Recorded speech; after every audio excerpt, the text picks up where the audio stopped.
So we just want to start out and just have some guesses. What do you guys think is your time from the time of call to you drop off at V's or ProMedica or what? If it's a trauma, let's say. What do you guys think? 30 minutes from time of call. So I did get some cases from Chief Bryce. This one was a traumatic arrest. Time of call was at 12:06. You dropped off at 1:05. So about 1 hour from time of call to a transfer at St. V's. The other one I was able to pull was, this was a medical scene, but the patient was a GI bleed. The time of call was 13:41. You guys did go to Perrysburg and dropped off at 14:23. So about 42 minutes then from time of call to Perrysburg. But just keep in mind that just because you drop off at the hospital doesn't mean that they're getting blood that very second. So now we're talking an hour from time of call to V's, but maybe another 10 to 15 minutes till they can get blood in. So now we're talking 65, 75 minutes till they can get blood in. And that's really detrimental for the patients. Dr. Lescavan is really big on the golden 35 minutes that they want blood in. The quicker that we can get blood in, the better outcomes for the patients. And as you can see, I think we just think like, oh, we're only 15 minutes from St. V's. We don't have to start blood yet. We can do it at V's. Well, that turns into 15 minutes, 30 minutes, 40 minutes, because the trauma docs at V's are going to do the full head to toe. Who knows if they have to, put in IVs or do an airway, something. It's going to take a good 15 minutes to set that all up. So I think that's just something that we wanted to point out to you guys, that it's a lot longer than we think. So these are just our objectives for the day. We're going to talk about hemorrhagic shock, the different types of blood products, the reactions, and then obviously the protocols and what we're going to do, how we're going to do this.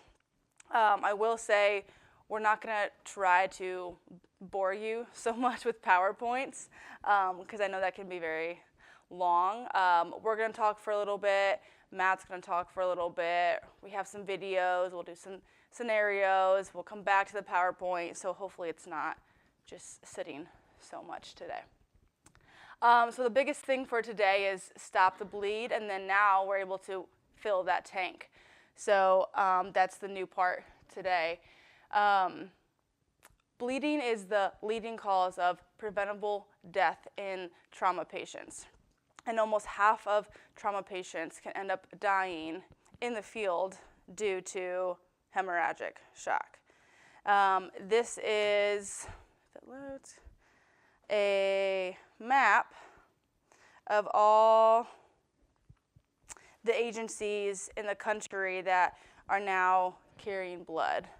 So we can zoom in on Ohio, specifically Northwest Ohio. And as you can see, it's very bare. No one does it. Hanco and Findlay kind of does something. But other than that, as you can see, this whole area is there's nothing compared to, you get a little bit in Cleveland. Other than that, though, Ohio is pretty bare. So we are one of the first to do it, which is obviously very exciting and just very needed too. And that is pretty updated. I think that's daily they update that. So that's, at least within last night, that's the very average. So I found this case online with Dr. Hantevy, who is down in Palm Beach County, Florida. And he just wanted to show, they gave blood to this patient who was almost arresting, and then by the time they gave blood, he was alert and talking from time of call to drop off at the hospital, which is insane because I feel like for you guys too much, you guys probably don't see that big of a change in your patients from almost arresting to talking, alert and oriented in a 10-minute time. We see it sometimes in the hospital setting, but I think this is just huge. It's so different for you guys to see in real time what you're doing and all your training take place. This is just a study. I found a lot of statistics on the pre-hospital blood programs and the use of blood in the field. And this one I thought was just a really good one because it just shows of how huge this is. It's an 11% mortality increase for each minute delay in blood, which is, I think, it's just a crazy statistic of how much we can do and save. Here's another one. It is the leading cause of preventable trauma fatalities in the U.S., and 30 to 40% of trauma deaths occur before even reaching the hospital. So if we can give them blood and knock that number down even in half, is just going to be huge for our area. Again, just more statistics that I found that I think just really drive home why we're doing this, why you guys are doing this, because patients who do receive blood are twice as likely to become an unexpected survivor. If that was me, if that was my family member, I would hope that it happens within an area that can give blood. Some mythbusters that we hear a lot when we talk about giving blood is we're so close to a hospital, it doesn't make sense to start blood. Or we're too rural, we're too metro and too urban of an area. Let's just give fluids. All those have been shown to be false. I have some statistics with big agencies, also with some small agencies, both doing pre-hospital blood, and both have shown to have huge impacts in the area and really good outcomes for their patients. So it doesn't matter if you're in an urban area, if you're in a rural area, it doesn't have any effect on it. And just give fluids. There has been so many studies shown that back in the day when Jen started, we just gave, she called me an infant last week, so I had to call her out this week. So there's been so many studies showing that, we would just give blood or we would just give fluid to all these patients, and we weren't doing them any good. We were actually doing them more harm than good.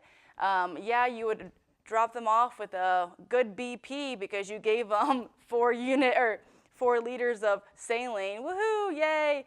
But down the line, we were doing so much more harm to that patient, and we'll talk about that a little bit later. I have a video towards the end of the day where it shows there was this 7-year-old who had a tonsillectomy. Her dad called at home when she was bleeding. When they arrived, she was unresponsive. They gave a unit of blood, and it was an 8-minute transport to the ED, and she was alert and oriented. She was talking, and it just shows of how amazing that is for this 7-year-old girl who was unresponsive to now 8 minutes later, she's alert and oriented. The other case I found was a 21-year-old with a GSW to the leg. He was unresponsive with weak pulses. A bystander did start CPR. They applied a tourniquet. They gave 1 unit of blood. RASC was obtained. They never had to intubate him, and he was asking why his leg was hurting when he got to the ED. So just huge changes and good outcomes with this. A life-saving intervention not performed in a timely manner is not a life-saving intervention. we do our patients no good by waiting. I mean, we would never not defib somebody if we're 2 minutes from V's. You're going to defib them. So it's the same thing here. It's a little bit more of a process to start up and to spike the bags, but it's still the same thing. We would never just be like, that's fine. They're in VTAC. Just let them ride it out. We're almost to St. V's. We're going to do that. So it's the same thing here. Proximity is subjective. This is when we're going to talk about saline versus blood. Saline, way cheaper than blood. I'll say that, and that's why it's so easy to get. It's so accessible. Saline is way more acidotic than blood. So we're just diluting our patients, making them way more acidotic, which can have detrimental long ICU complications for these patients. And also giving all this saline to our patients has shown to increase their risk of ARDS. They have longer ICU stays. They can't get out of the hospital. They can't be extubated. It's a full, never-ending domino effect. So if we can not only give them blood, save their lives, but also stop this from happening to them, is even bigger. This is a picture I found of a patient who received, I think it was 8 liters of fluid with burns, and how just the visceral edema that they found. This is what we're doing to our patients without even knowing it when we give them so much fluid, and how damaging it can be for them. Obviously, creating a blood program has a bunch of challenges with it. It's been 2 years since Chief Bryce has started this whole program, and it's been a lot. It's obviously more expensive. We have to get support. The blood bank has to be on board. They have to approve of everything. The American Red Cross has to approve of everything. It's a full thing. But it's also life-saving, and this is huge. So I really want you guys to take pride in this and to see the good that this is. I mean, this is amazing. I'm very proud of this for you guys. Here is the Maryland State Police. They had one DOA and 2 passengers that they transported, and they actually gave blood while the patient was still entrapped. So they were, able to do that before they even got the patient out, let alone in their squad. Fort Worth, Texas does it. Within 8 months of their blood program, they have administered 150 units of blood, which in 8 months, that's amazing. That's huge. Sugar Creek, Ohio, which is about an hour and a half, 2 hours south maybe of Cleveland, they have a blood program. It's very rural out there. It's very Amish country out there. And they gave 10 units of blood in 2025 with a 100% 24-hour survival rate. So this is what they posted for 2025. I actually was on one of those calls. It was a 16-year-old, a GSW to the chest that they called flight for. And I was so impressed by this department. They had the patient tubed. They gave him blood. They were given ketamine. I mean, they did bilateral chest decompressions. I was just so impressed by them for how small and rural they are. The patient was spectacular, superb, and he did great. He was actually discharged, I think like a week or 2 later. So we'll talk about the different types of blood products and a little bit of pathophysiology, which is super fun to do first thing in the morning, so you're welcome. So the red blood cells are important because they're carrying the oxygen to the rest of the body, and then they're helping get that CO2 out. They go all through the body. We've all taken anatomy. We know how all that works. But when your red blood cells are decreased from hemorrhage, then the oxygen delivery is delayed because there's not enough carriers to take that oxygen. And that's when you get altered mental status, they're sleepy, their color is bad, it's all from the red blood cells. So one of the products we're going to be carrying here is the packed red blood cells, and they have a shelf life of 35 days. And what it does, it's carrying the oxygen, it's carrying the nutrients, it's taking away the bad stuff, so that helps regulate the balance in the body. And it helps with your immune defense because we've got the white blood cells in there too, but when we're depleted one, then everything is all messed up. And then obviously it helps with the fluid and electrolyte balance, and that's where the plasma kind of comes in. So this was just a kind of a way to explain the different blood types and who can receive what. I saw Sauber was here, but he left. He explained this very well last time. But this kind of goes through like who can get what, who can't. One of the things that we know is that plus and minus thing is the R factor. So you have the RH, and a lot of people, if you've been with someone during a pregnancy, it's one of the things they check during pregnancy, because if mom's negative, baby's positive, that's when you can get that reaction. So that's where the positive and negatives come in. Dr. Sauber explained it last week that the way that we're going to be carrying the blood with the packed red blood cells and the plasma, one is going to be like O negative, which is the universal donor. Anybody can get the O negative. And then the plasma can be like the AB positive because they're canceling each other out. Dr. Walsh, did I say that right? Okay. So whole blood is what a lot of the statistics that we've gotten are for. A lot of the pre-hospital places are carrying whole blood just because it's kind of everything put into one. The problem around here is there's nowhere to get whole blood. Montgomery County down by Dayton, they do carry whole blood, but they go through a private blood bank, and we're so far away that they were like, no thank you. So we're like DIYing our kit to make it whole blood. So we're getting the packed red blood cells separate and then the plasma separate to do the same thing as what the whole blood was doing. St. B's just got whole blood.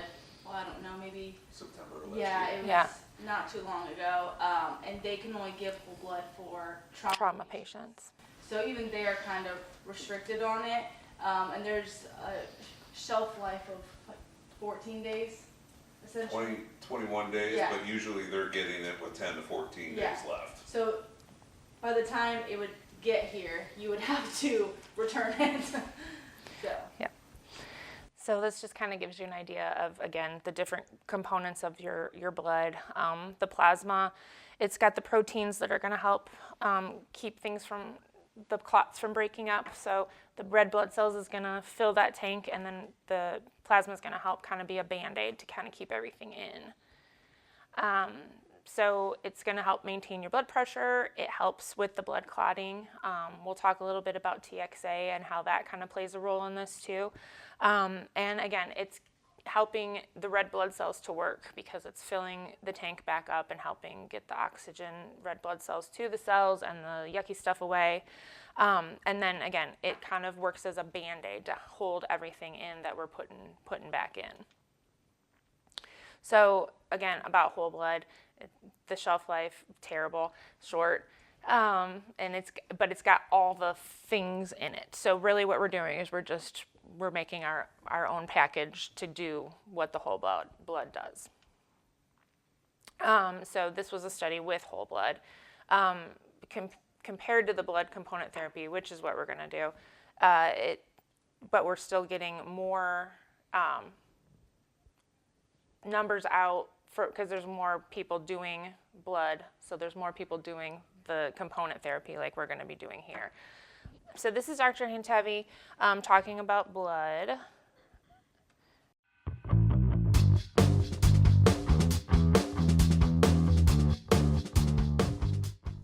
Hi everyone, I'm Dr. Peter Hintevi. Welcome to another edition of the Hintevi Minute, where today's topic will be the importance of whole blood use in pre-hospital care. For the past 50 years, trauma resuscitation in EMS has relied on the use of crystalloid solutions. Yes, that's normal saline and lactated ringers for the acutely hemorrhaging patient. This has to stop. The last 17 years of war have brought tremendous advances in pre-hospital and trauma care to both the military and civilian sectors. Evidence now suggests that whole blood is a better option for trauma resuscitation and can increase survival of severely injured patients. Take this study published in 2017, which demonstrated a 20-fold increase in survival if blood was administered within 30 minutes of injury. But ever since this study was published, many of the naysayers challenged whether combat data correlated with civilian medicine. And it turns out it does. But the key to success is speed to delivery. And this makes perfect sense. Trauma is the leading cause of death for both adults and children worldwide, responsible for more than 5 million deaths every year. This number includes things like accidents, falls, violence, or natural disasters, but motor vehicle accidents account for a significant proportion. For children, especially those under 5, the impact of trauma is even more pronounced, with drowning and burns being common causes. But did you know that in 2020, firearms became the #1 cause of trauma-related deaths in children? As you can see in this graphic, there's been a significant and alarming shift in the patterns of traumatic injuries, and it's one we have to prepare for as EMS professionals. This is something I experienced firsthand as an EMS medical director for the Coral Springs Parkland Fire Department on scene at Marjorie Stoneman Douglas High School. We lost 17 beautiful souls that day, and we still feel the impact of that fateful February day more than 5 years later. Since then, I've been committed to preparing my community for the unexpected, and that means getting whole blood to the streets. Whole blood transfusion in pre-hospital settings is important. It's life-saving, and it's the biggest improvement we've seen in trauma care in the past 100 years. In 2018, the preeminent trauma surgeon, Dr. John Holcomb, wrote a paper titled, "Get Ready, Whole Blood is Back, and it's Good for Patients." And boy, was he right. It was that same year that our colleagues in San Antonio, under the leadership of Dr. C.J. Winkler, began their whole blood program, and since October of 2018 have administered over 1,000 units of whole blood to both medical and trauma patients throughout their region. Their program has demonstrated a reduction in early mortality in patients with hemorrhagic shock. A few years later, in 2021, New Orleans EMS began their blood program and have also seen great success. Their chief medical officer, Dr. Meg Marino, stated that they have reversed the murder rate in that city. A recent publication described the first 21 patients they treated in the field. Let's take a look. In their data, gunshot wounds represented 81% of the mechanisms of injury, and the average time to administer blood products was only 9.7 minutes. Blood was administered on scene in 47.6% of the time, and the remainder provided en route to the hospital. While 7 of the 21 patients were in traumatic arrest prior to blood administration, the remaining 14 individuals who received blood all survived and were discharged home. That's just incredible data. And this makes sense. We have all seen trauma that leads to massive hemorrhaging, resulting in the loss of life before the patient makes it to the trauma center. By providing whole blood in the field, we're replenishing what the patient has lost, correcting coagulation disorders, restoring oxygen carrying capacity in the field. The value of whole blood transfusion isn't exclusive to adults. It's critical for kids too. Pediatrics, although some consider them a unique population, but when it comes to blood loss, it turns out their needs are exactly the same as adults. Since 2018, the American Association of Blood Banks has recommended that whole blood can and should be used in severe hemorrhagic shock in children. Here's a question we always get asked. Why use O-positive blood instead of O-negative, which we know is a universal donor? Well, it's because only 7% of the population is O-negative.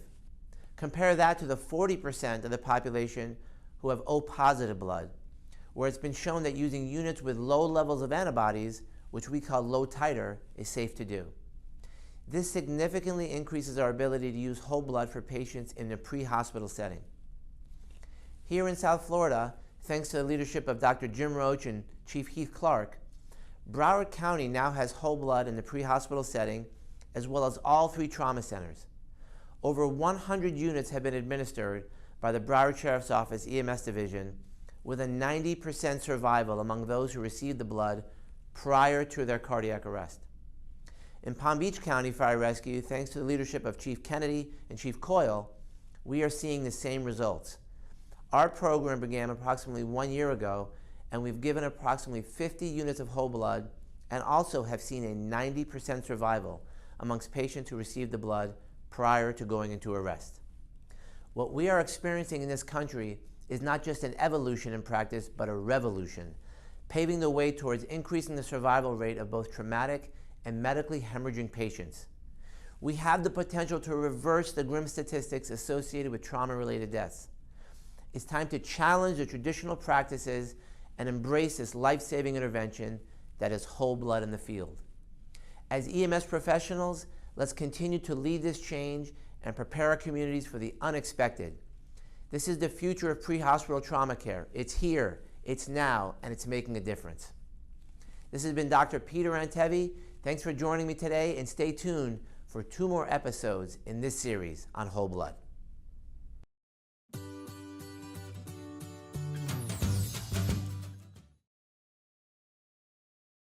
Hypovolemic shock, we have to talk about preload, afterload, contractility, and stroke volume. I know it's not fun, it's kind of boring, but we have to talk about why we're doing this.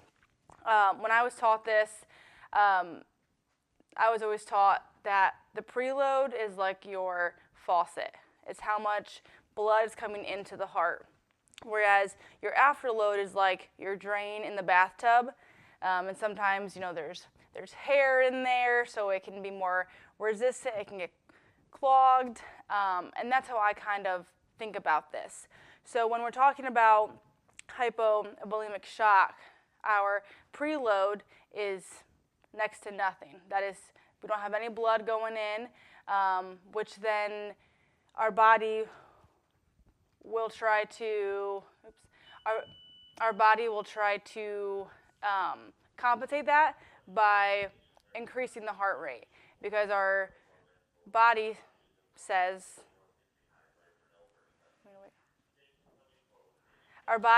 that our cardiac output is low, so we have to increase the heart rate to maintain that blood pressure. However, our body cannot do that for a crazy long time, but that's what our body is trying to do. When we have hypovolemic shock, as I said, we have that decrease in preload, which is our hypotension. We have altered mental status because those red blood cells are not getting to us, so we'll have impaired oxygen delivery. We can have the cellular shift, and then also our kidneys retain fluid to prevent further volume loss, which can have bad impacts on our kidneys as well. So when our preload is dropped, we don't have anything there, our body says, well, we need to increase something to maintain this balance. And that's when our body will release catecholamines, and it will increase the heart rate. It will have that sympathetic response, trying to maintain that blood pressure there. So we talk a lot about shock index here, especially in the protocol shock index, and that is when you take your heart rate and you divide it by your systolic blood pressure. Anything over 0.9 to 1 is going to indicate a high shock index. So I put an example here. Your heart rate's 138. Your systolic is 98. Your shock index is going to be the 1.4. And we use that to kind of halt intubation maybe and say we need to do some things before we intubate and before we do other things. I will always try to get a shock index before I intubate like any patient. In this instance, we're going to give blood. There's been a lot of cases shown where we've actually not had to intubate because we've given blood, and they've been able to now talk and hold that GCS. So we're going to talk a lot about resuscitate before intubation, and that also just helps prevent the ICU complications. They don't have any of those long-lasting effects that we can see in the ICUs. This is a really good video I found online. I think I don't know where this is at, but this crew did a great job. Oh, this crew did a great job. Oh my gosh. Maybe that works. Doing this, and just kind of watch what they do and how they think through this.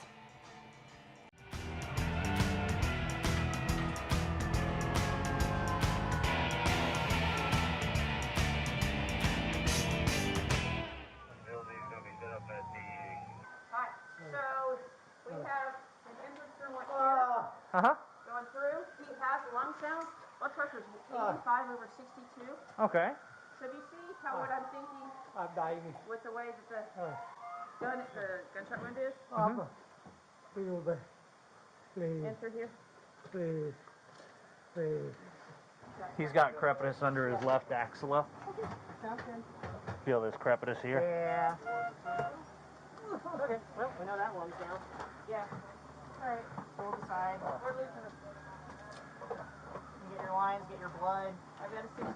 Okay, sounds good. Let's hook our blood in. You can come over to the side. Blood's working. Good.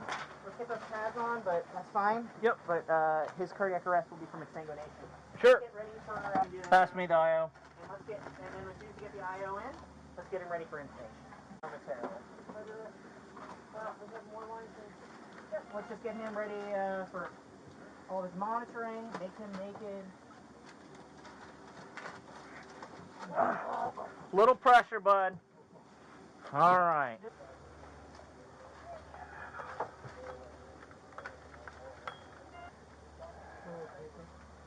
There. You ready for blood? There you go. Holy crap. I'm watching this bag turn itself inside out. It's going so fast. When you start going to the LZ as well, you can start your driving. I need to have another bag of blood, please, hurry. This bag's empty. All right, sounds great. We'll see what his pressure is. We're going to probably open his 5 ketamine's given. Let's drop our sucks and be ready for that. We'll get him intubated after we open his chest wall. You ready, Joe? How many thoracotomies have you done? We'll give him one. Downward, there you go. Perfect. Good enough. All right. In. Feel pop? Okay. Yep. Pull apart, hard.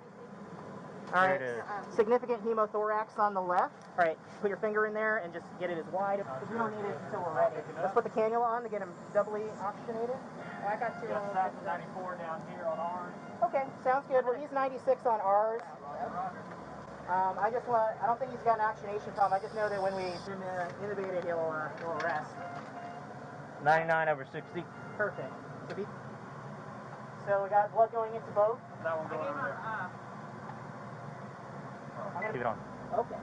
We got another blood pressure going, 100/63. I'm convinced that with the continued infusion of blood products that he will hopefully, and we can resolve his tension pneumo, he won't arrest. We got one more blood pressure.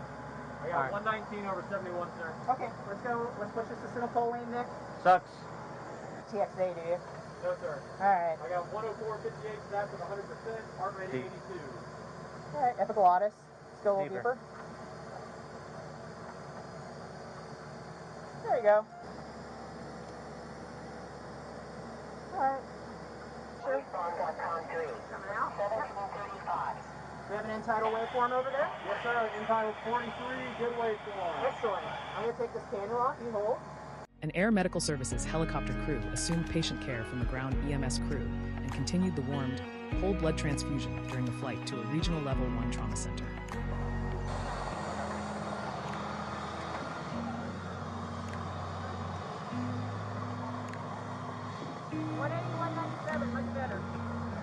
Patient went directly to the operating room from the helipad, underwent definitive operative management, and was ultimately discharged home on hospital day 9. All right, I just think that's a really good video to watch and to hear them talk through what they're doing, especially when they were like, he might arrest if we don't do this right now. Because if you do intubate and you give them a whole bunch of ketamine and a paralytic, all that catecholamines is just depleted. They have nothing. So all that they were trying to keep up and compensate for, we just took all that away. And they will arrest with a high shock index with intubation. So in this video, they did a really good job of knowing what to do, when to do it, and showing all that. Because a reduced shock index means less heart strain, you're perfusing your organs, and it stops that spiral of the irreversible shock, which lowers your mortality rate. Obviously, we know the stages of shock that we can be in. We can compensate, then the progressive, then the irreversible. Really watch for patients. We're going to talk a lot about hypovolemic shock and what it looks like with the tachycardia. But our patients, if they're on a beta blocker, you will not see that presence of tachycardia. So they might be bleeding out, and you have a blood pressure of 58 systolic, and their heart rate's maybe 80. And you're like, I don't know, are they? Well, they probably are on a beta blocker, which is why they don't have that tachycardia. I actually had a patient a couple weeks ago, had a femur fracture. He was talking to me with a blood pressure of like 46 systolic. His heart rate was about maybe 65. No other injuries besides the femur fracture. He ended up getting like 6 units of blood from the time that we got there and then to the ER at the main campus. And he was alert, talking to us, fine, but he was on a beta blocker, and he said that his normal blood pressure is around like 90 anyways. So I was like, how are you talking to me right now? How are we doing this?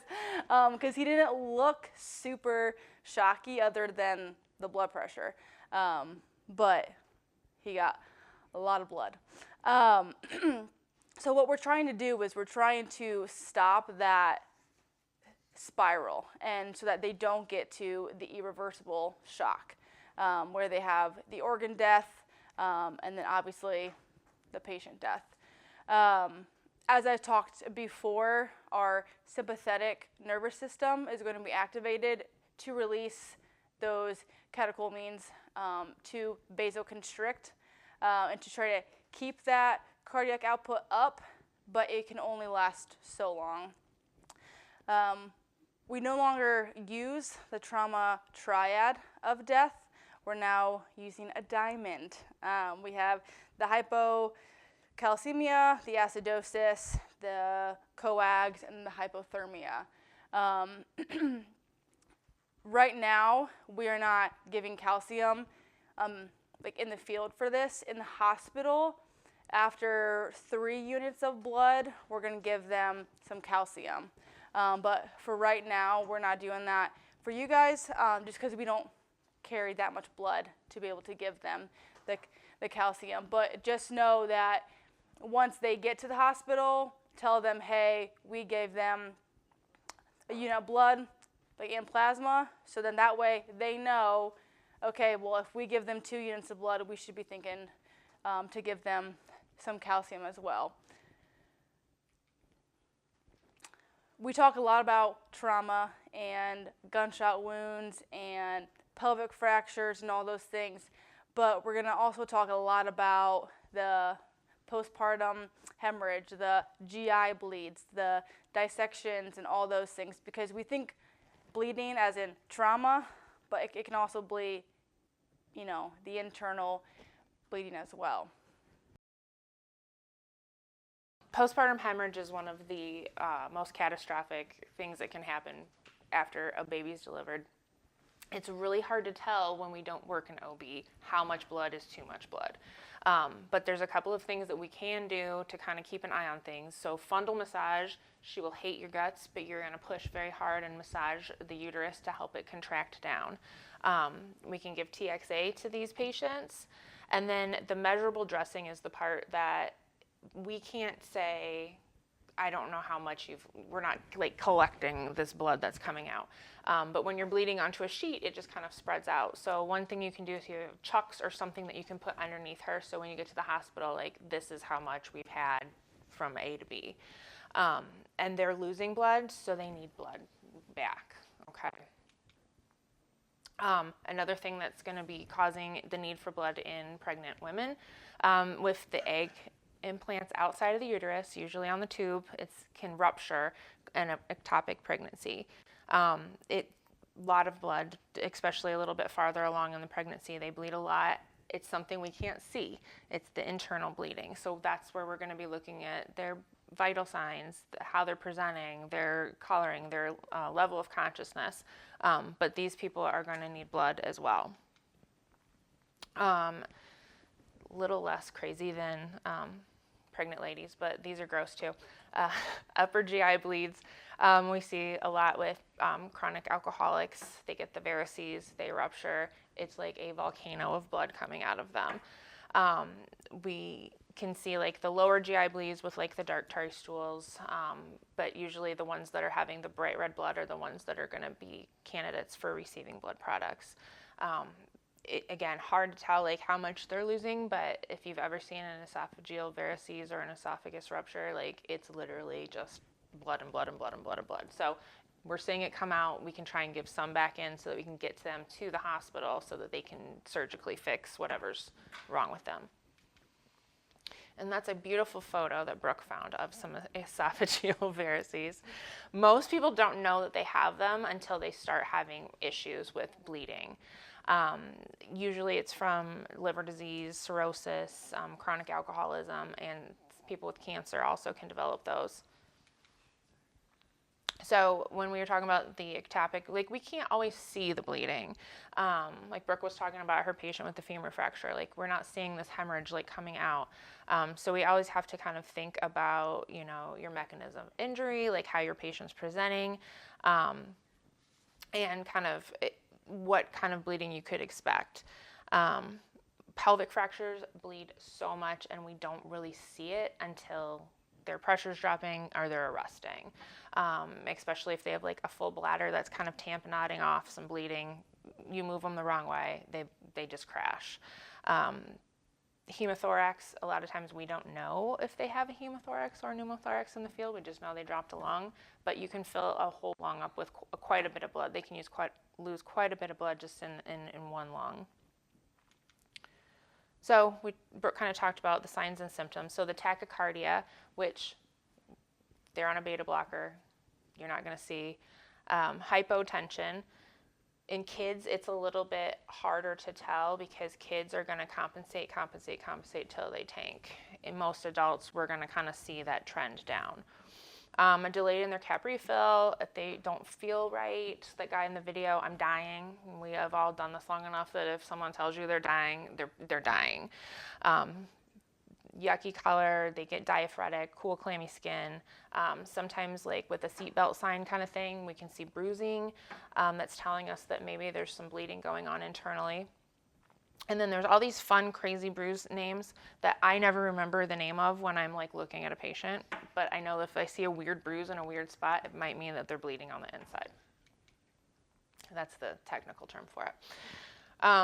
With women, I kind of touched on it before with that RH factor. So sometimes people are really nervous to give them blood products because of not knowing that RH factor. And there's studies that women of childbearing age are 40% less likely to get blood products. And that's bad because we just talked about all the reasons that they might need to get blood products. So the pros of getting that blood to them, we're resuscitating them, right? Like, if we don't do this, they could potentially die.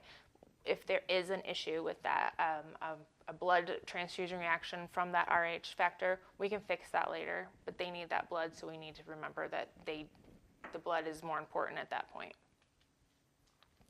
And this just goes way more into the RH factor.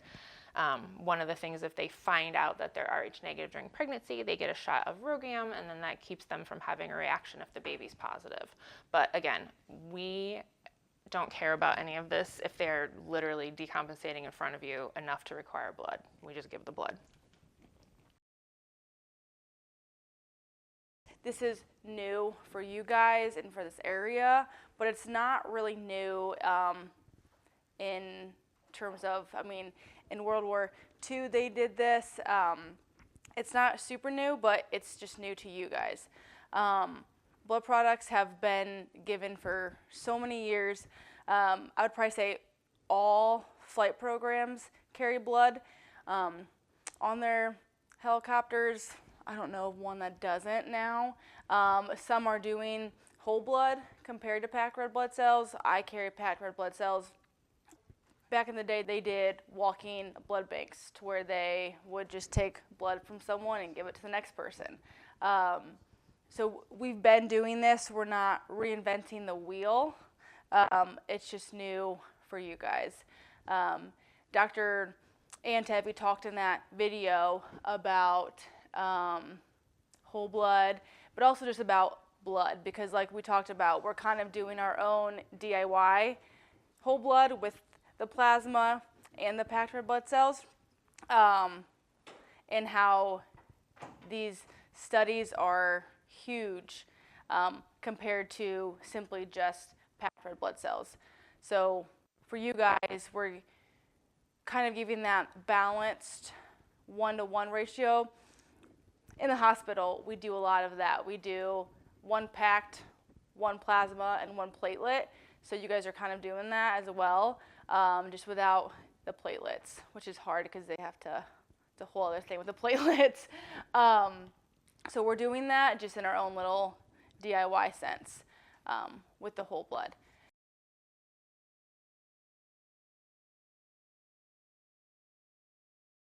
My name is Matt, guys. I'm from Cleveland. I started my journey as a registered nurse, and I switched over to fire department shortly after. Realistically, want to kind of give you a background of why we're here with the blood stuff. How did it get here? Well, you know, and then what are we seeing with some numbers that are out there and some good patient cases? And then really, I want you guys familiar with the equipment. So with the LifeFlow device, with the Q and Flow device, we'll cover both of those. And then if you guys have any questions about the coolers, you know, we'll get those answered for you as well. The biggest thing for you guys, when we look at the numbers that are coming out there, and we're going to go over them, we see survivability anywhere from 70%, 30-day mortality. And when we talk about survivability, guys, we look at 30 days. So, you know, did they survive the injury? That's one thing, a 24-hour survival. But I want to really look at, did that patient walk out of the hospital? What was going on in 30 days from their injury, and see what those numbers look like. So what we're seeing is numbers anywhere from 70 upward up to, you know, mid-90s.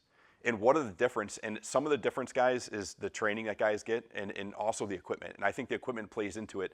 I will tell you that your administration, hands down, has gotten you guys the best equipment, all right, which is going to save lives. When you look at those numbers, guys, that are in the 90s, it's because of the equipment. It all plays nice with each other. It's the best stuff that you guys can buy, so you're going to save lives with it, okay?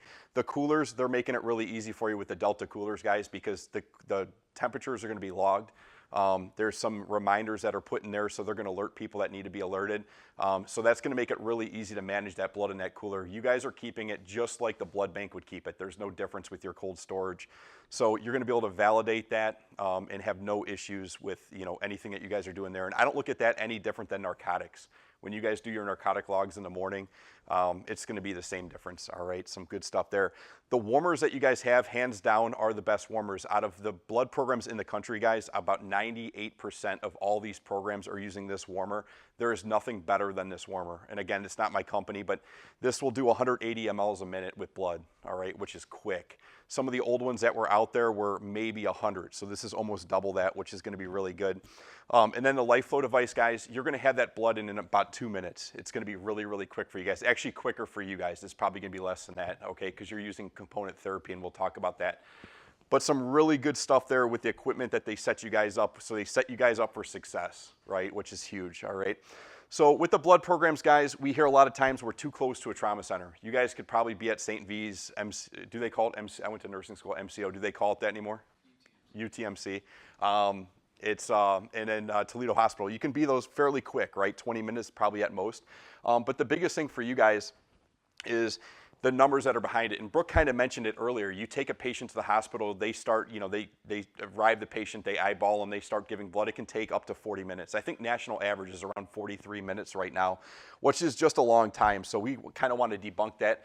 What's going on in the United States, guys? You're going to look, we have Wyoming, Maine, Vermont, Hawaii, which are no-go states. You're going to see that those are black. We had a lot that were yellow that were trial states that converted. Goodyear, Arizona, I'm working with those guys right now.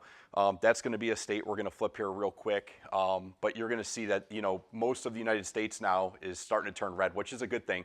When I first started doing this, guys, there was a lot of black states on there that blood was not allowed. And we still have some hurdles to hit. Blood is allowed in New York State, but doctors are infusing it. The residency program's riding with the paramedics. They're the ones giving it. So hopefully that's going to switch real soon here. FDNY spinning up some of their specialty teams. So we're starting to see some changes on that aspect for you guys too. But this is updated pretty regularly. I updated this last week when I was here. But you can see just kind of what's going on throughout the United States for you guys. This national coalition, if you guys ever want to know what's going on, Brooke pulled up that slide earlier. You can kind of zoom in over Ohio and really get a good feel of who has blood, what's going on. So in a year, look at it. I think you're going to see a lot more agencies. Indiana, between September and the end of the year, is going to add 7 agencies, all right? Fort Wayne, Indianapolis area. So they're doing some good things just west to you guys. So kind of go from there. So I want to give you guys a visualization what whole blood looks like on the right and what component therapy looks like on the left, and you can see the difference there. One of the big advantages that you guys are going to have with the equipment is you're never going to pull air in your line. So once you guys prime your line, you don't have to worry about air going in there, okay? You have a little ball that's going to fall down, so when you guys are spiking your bags on the left-hand side minus the platelets, that's something you guys don't have to worry about. But what I want you guys to know is there's some numbers out there, and they're saying there is no difference. So this study that was put out, guys, 2022 to 2025, there was over 1,000 patients, 44 air bases. So this is pre-hospital HEM stuff. But you'll see 30-day mortality was 25% for patients who received whole blood versus 20% for standard component therapy.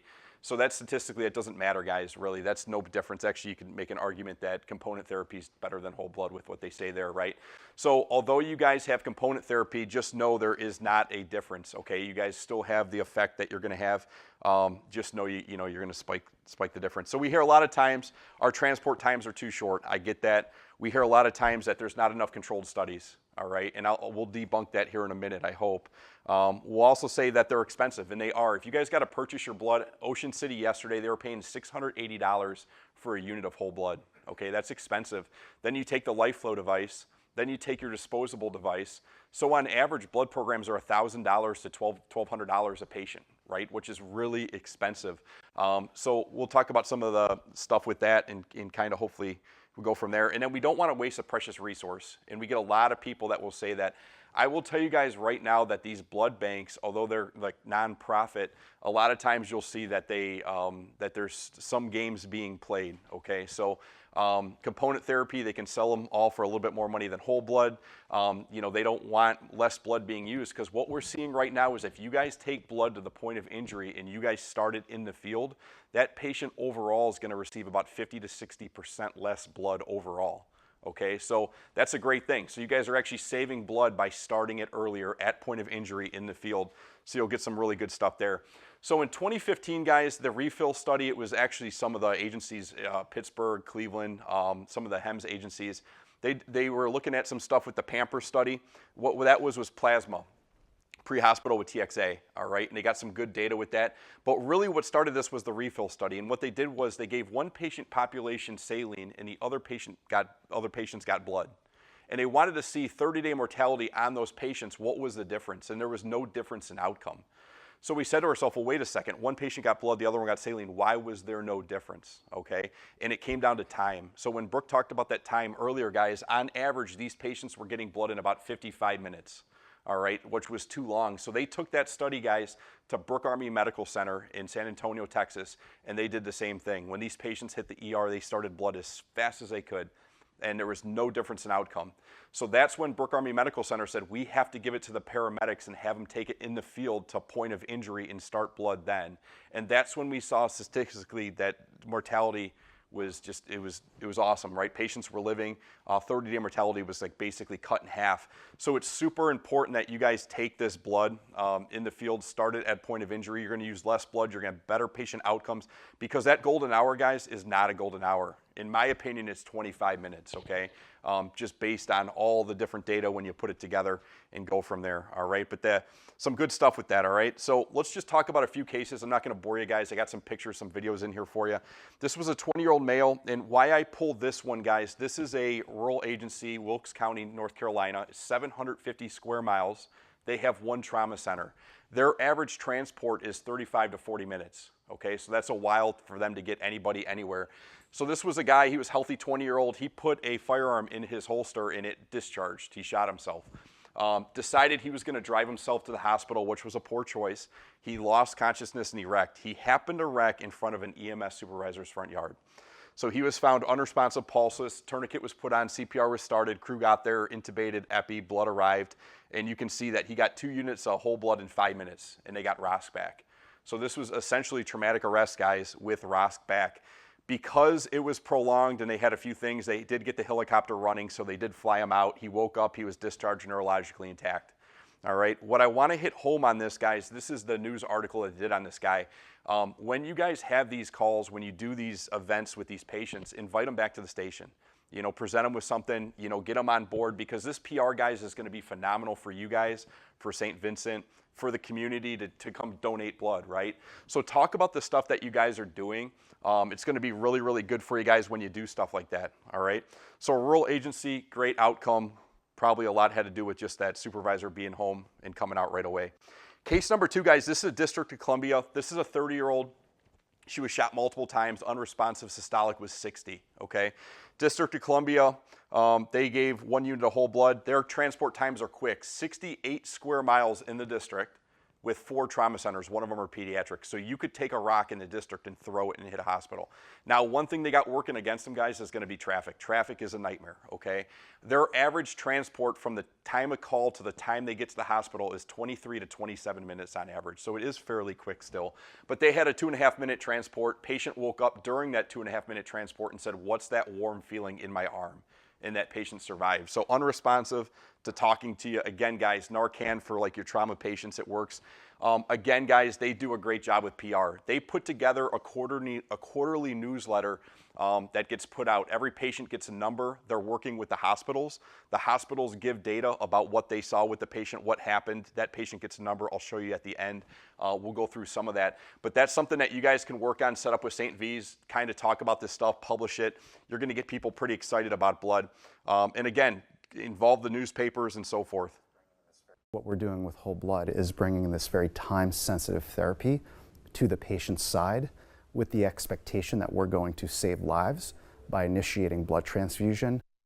And that's exactly what happened. DC Fire tells us the paramedics delivered the first unit of type O whole blood to a patient after a shooting earlier this week, saving his life. Now, the whole blood program was first announced in January through a partnership with George Washington University Hospital and the American Red Cross. So talk about that stuff, guys. Again, the PR for you is it's going to go the extra mile. It's going to get people donating blood. It'll be really good stuff. Case number 3, New Orleans, guys. New Orleans is a little bit different. They use component therapy. So the first 2 agencies I talked about are using whole blood. These guys use packed red blood cells, and they do not warm the blood, okay? This was kind of based on a financial thing for them. This was an 18-year-old, GSW, the chest, abdomen, upper extremity, GCS of 8. Heart rate was high, blood pressure was low.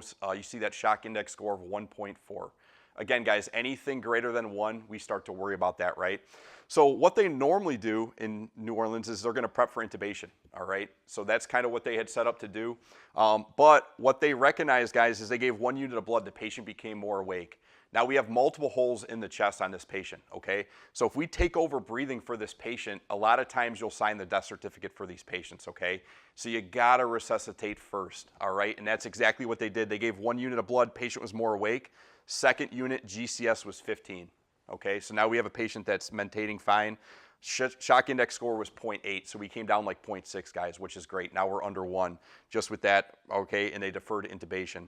So some really good stuff there. Patient arrived awake and stable to the ER. What we're seeing on a national level, guys, is these patients no longer are going right up to surgery. They're going to imaging. They're getting their imaging done. So when they go up to surgery, those doctors are going to know exactly what to do, what they're up against, how to fix it, and so forth. They're not just going in, trying to look around and fix it at the same time. So some better outcomes there too, okay? When we look at intubation, guys, when we look at about 150 patients, you'll see about 12% were intubated with blood, 1.6%. So from a statistical standpoint, that's huge, guys, right? We're deferring intubations when you resuscitate first. So case number 4, guys, again, this is Broward County down in Florida. Peter Antevi's group, we have a shock index of 2.6. This was a really bad call. Actually, they were flying the helicopter in with a doc to do a field amputation. They could not get the patient out of the vehicle. Things were getting pretty bad. And what they did was they were able to get blood. So they gave 2 units of blood through an IO. And I will tell you guys, what we're seeing on a national level is about around 50 to 60% of all blood transfusions are done through an IO, all right? So definitely can do it. Awake, stables were good. It allowed time for extrication when they started the blood. She had a 4-minute flight because, like, again, they flew the doctor out to actually do an amputation. And that patient survived fully intact. And that's a picture over there. She's got an external fixator on her leg. Again, PR guys, they present her with an award there. It's pretty cool. So some really good stuff with that, guys. You know, allow time for those prolonged extrications that you get. So something to think about. This is New Holland, Pennsylvania, guys. This was a 7-year-old struck by a vehicle, was thrown over 100 feet, had a bunch of injuries, head, chest, abdomen, GCS of 3. BP was unattainable, heart rate was in the 60s, all right? They prepped the blood, heart rate went from 60 to 30, so things got worse. And they decided that they were going to start CPR. They cleared the chest. They started the blood. Patient began to cry. Heart rate went up in the 70s. So some really good stuff there, guys. They did 20 per kilo.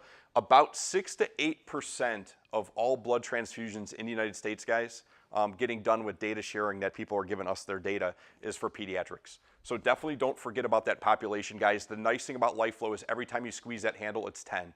So if you guys need to accurately dose these kids, you can do that. We did have a group out of Texas. Family got home from a vacation.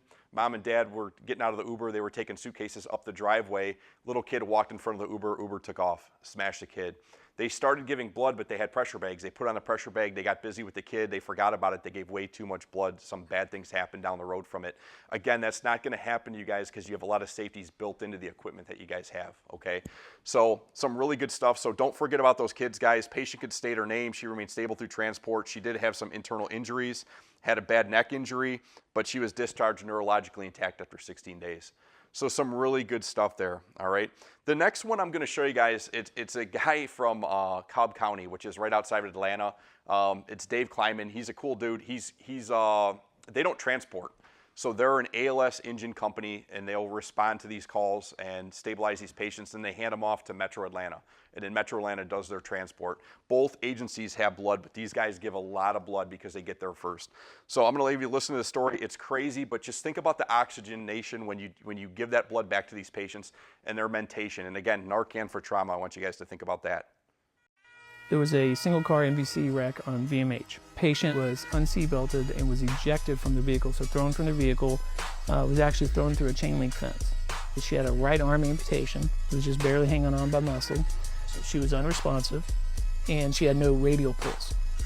Most of the time when you get them in the back of your ambulance with no radial pulses, unresponsive, they expire in field.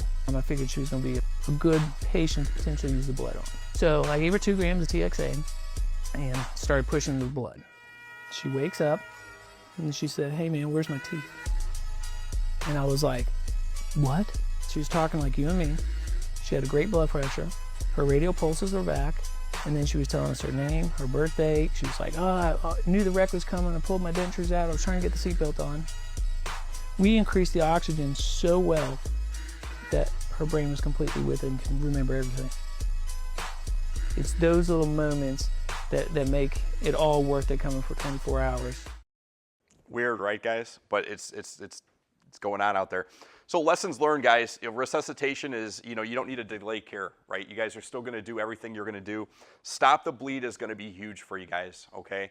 Whatever you guys are doing to stop the bleed, continue to do it. If you guys need to add something to the equation, something that works really, really well is that AAJTS, junctional tourniquet, okay? So something for you guys to think about getting.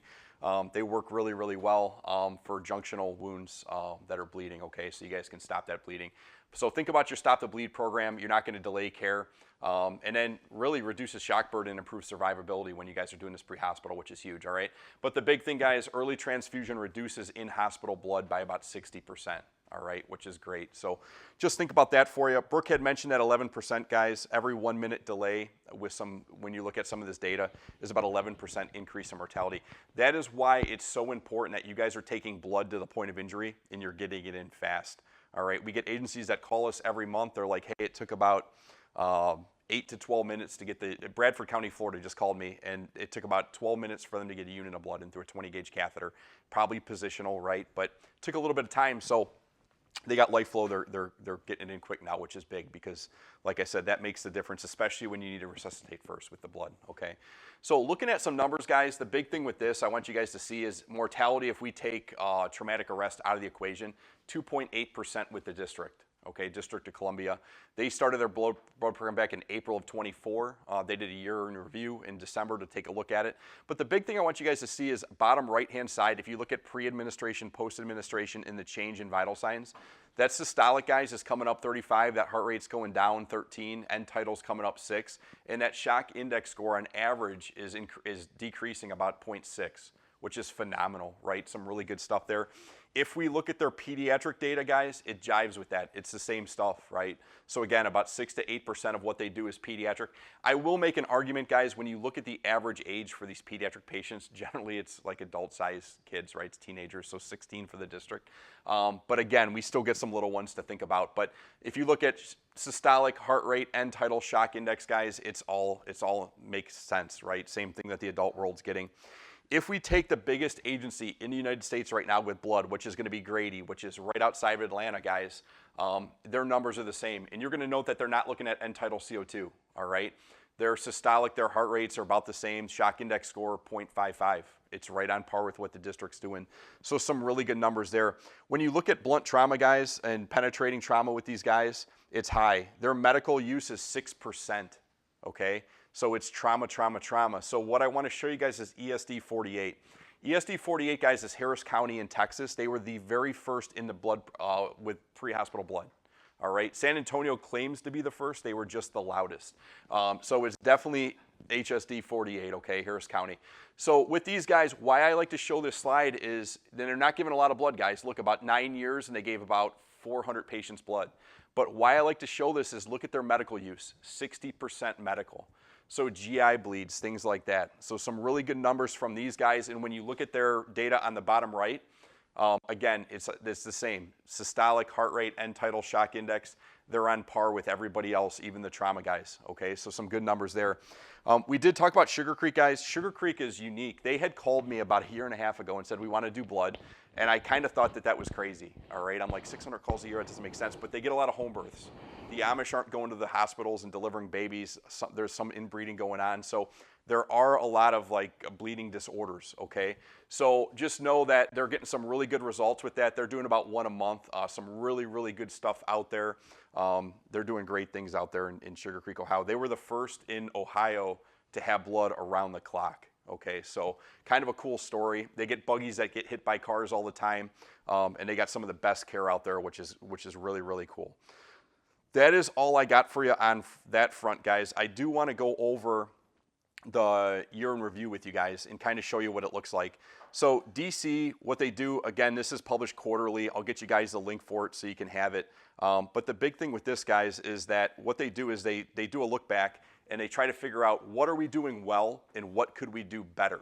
And one of the things that they need to do better, guys, is they were forgetting to document and they were forgetting to give end tidal, calcium, and TXA. Okay, so they had to figure out, well, what are we going to do to not forget that? So their compliance was about 70%. we put these stickers on their LifeFlow tubing for them so they can kind of not forget that. It was kind of a check sheet. So it made their compliance go up to about mid-90s, right? So something to think about for you guys when you're doing this. Is there anything you guys are going to need to change? And do a look back in 4 months, do a look back in 6 months, whatever makes sense for you guys. But say what's working well, what isn't working well, because I will tell you, there are 12,000 pre-hospital agencies in the United States. There are 430 to date that have blood, okay? And of those 430, they're all doing something a little bit different, okay? Some don't do temperatures. Some, if they have the patients have an allergic reaction, they continue to get blood. They just treat the allergic reaction. So everybody's doing something a little bit different. Some don't do pediatrics, some do. Some don't do women of childbearing age, some do. So just kind of do a look back and say to yourself, what's working well, what isn't working well. But what's working well for these guys is the PR that they do. So they go ahead and they worked really well with the hospitals and they put these numbers out. So every patient that they deal with, guys, is going to get a number, and they're going to give a little case, a summary of what happened to that patient with some imaging.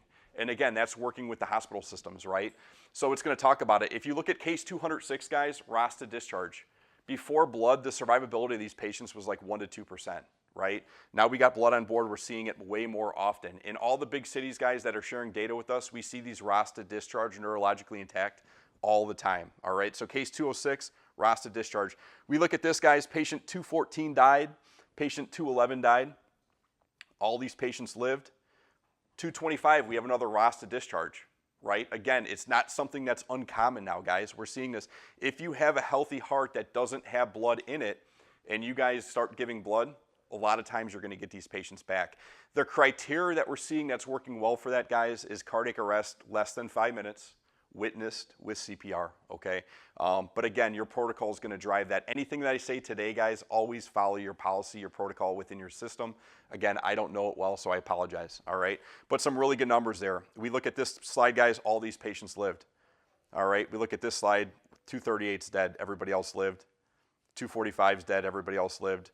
They break it down, dispatch data, response data, demographics, administration, some really good stuff there. Okay, guys? If you need that template, I can give it to you, so when you enter it in Excel, it'll pump it right out into that for you, so I can share that with you guys, make your life a little bit easier, all right? Last but not least, guys, I do want to show you one quick video, and it's a cadaver video where they do a cut down. So bear with me for 1 second here.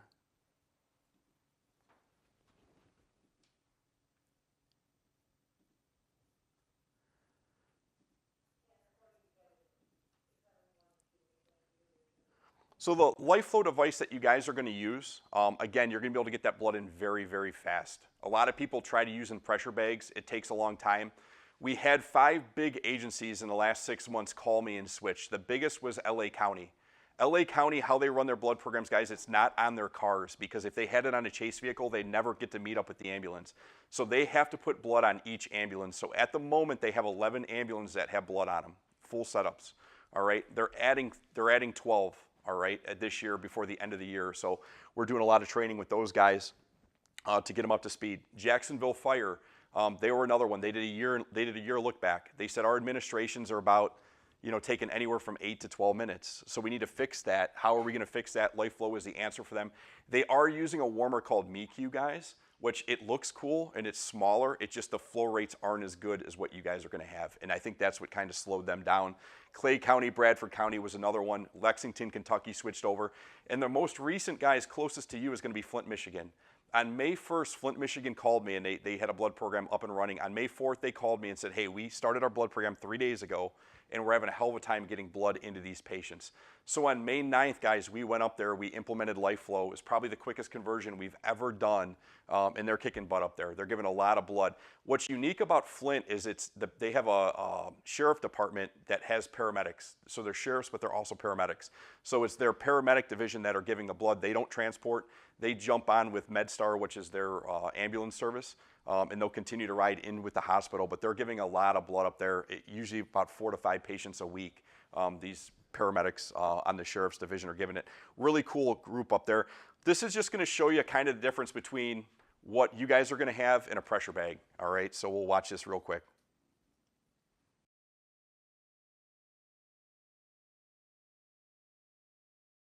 Patients with shock from conditions such as trauma, sepsis, and anaphylaxis need timely volume resuscitation.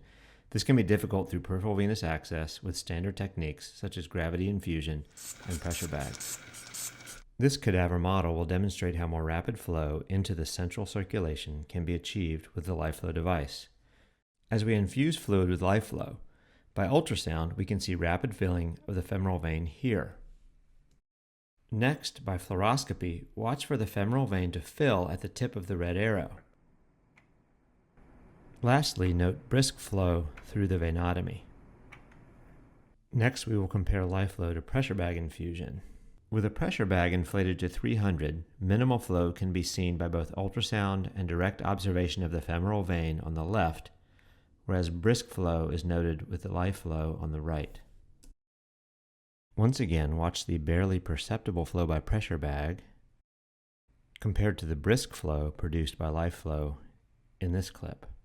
Note also the opacification of the vena cava and pulmonary vessels when IV contrast is infused. This shows that even in cardiac arrest, sufficient volume can be delivered to the heart from peripheral access using LifeFlow.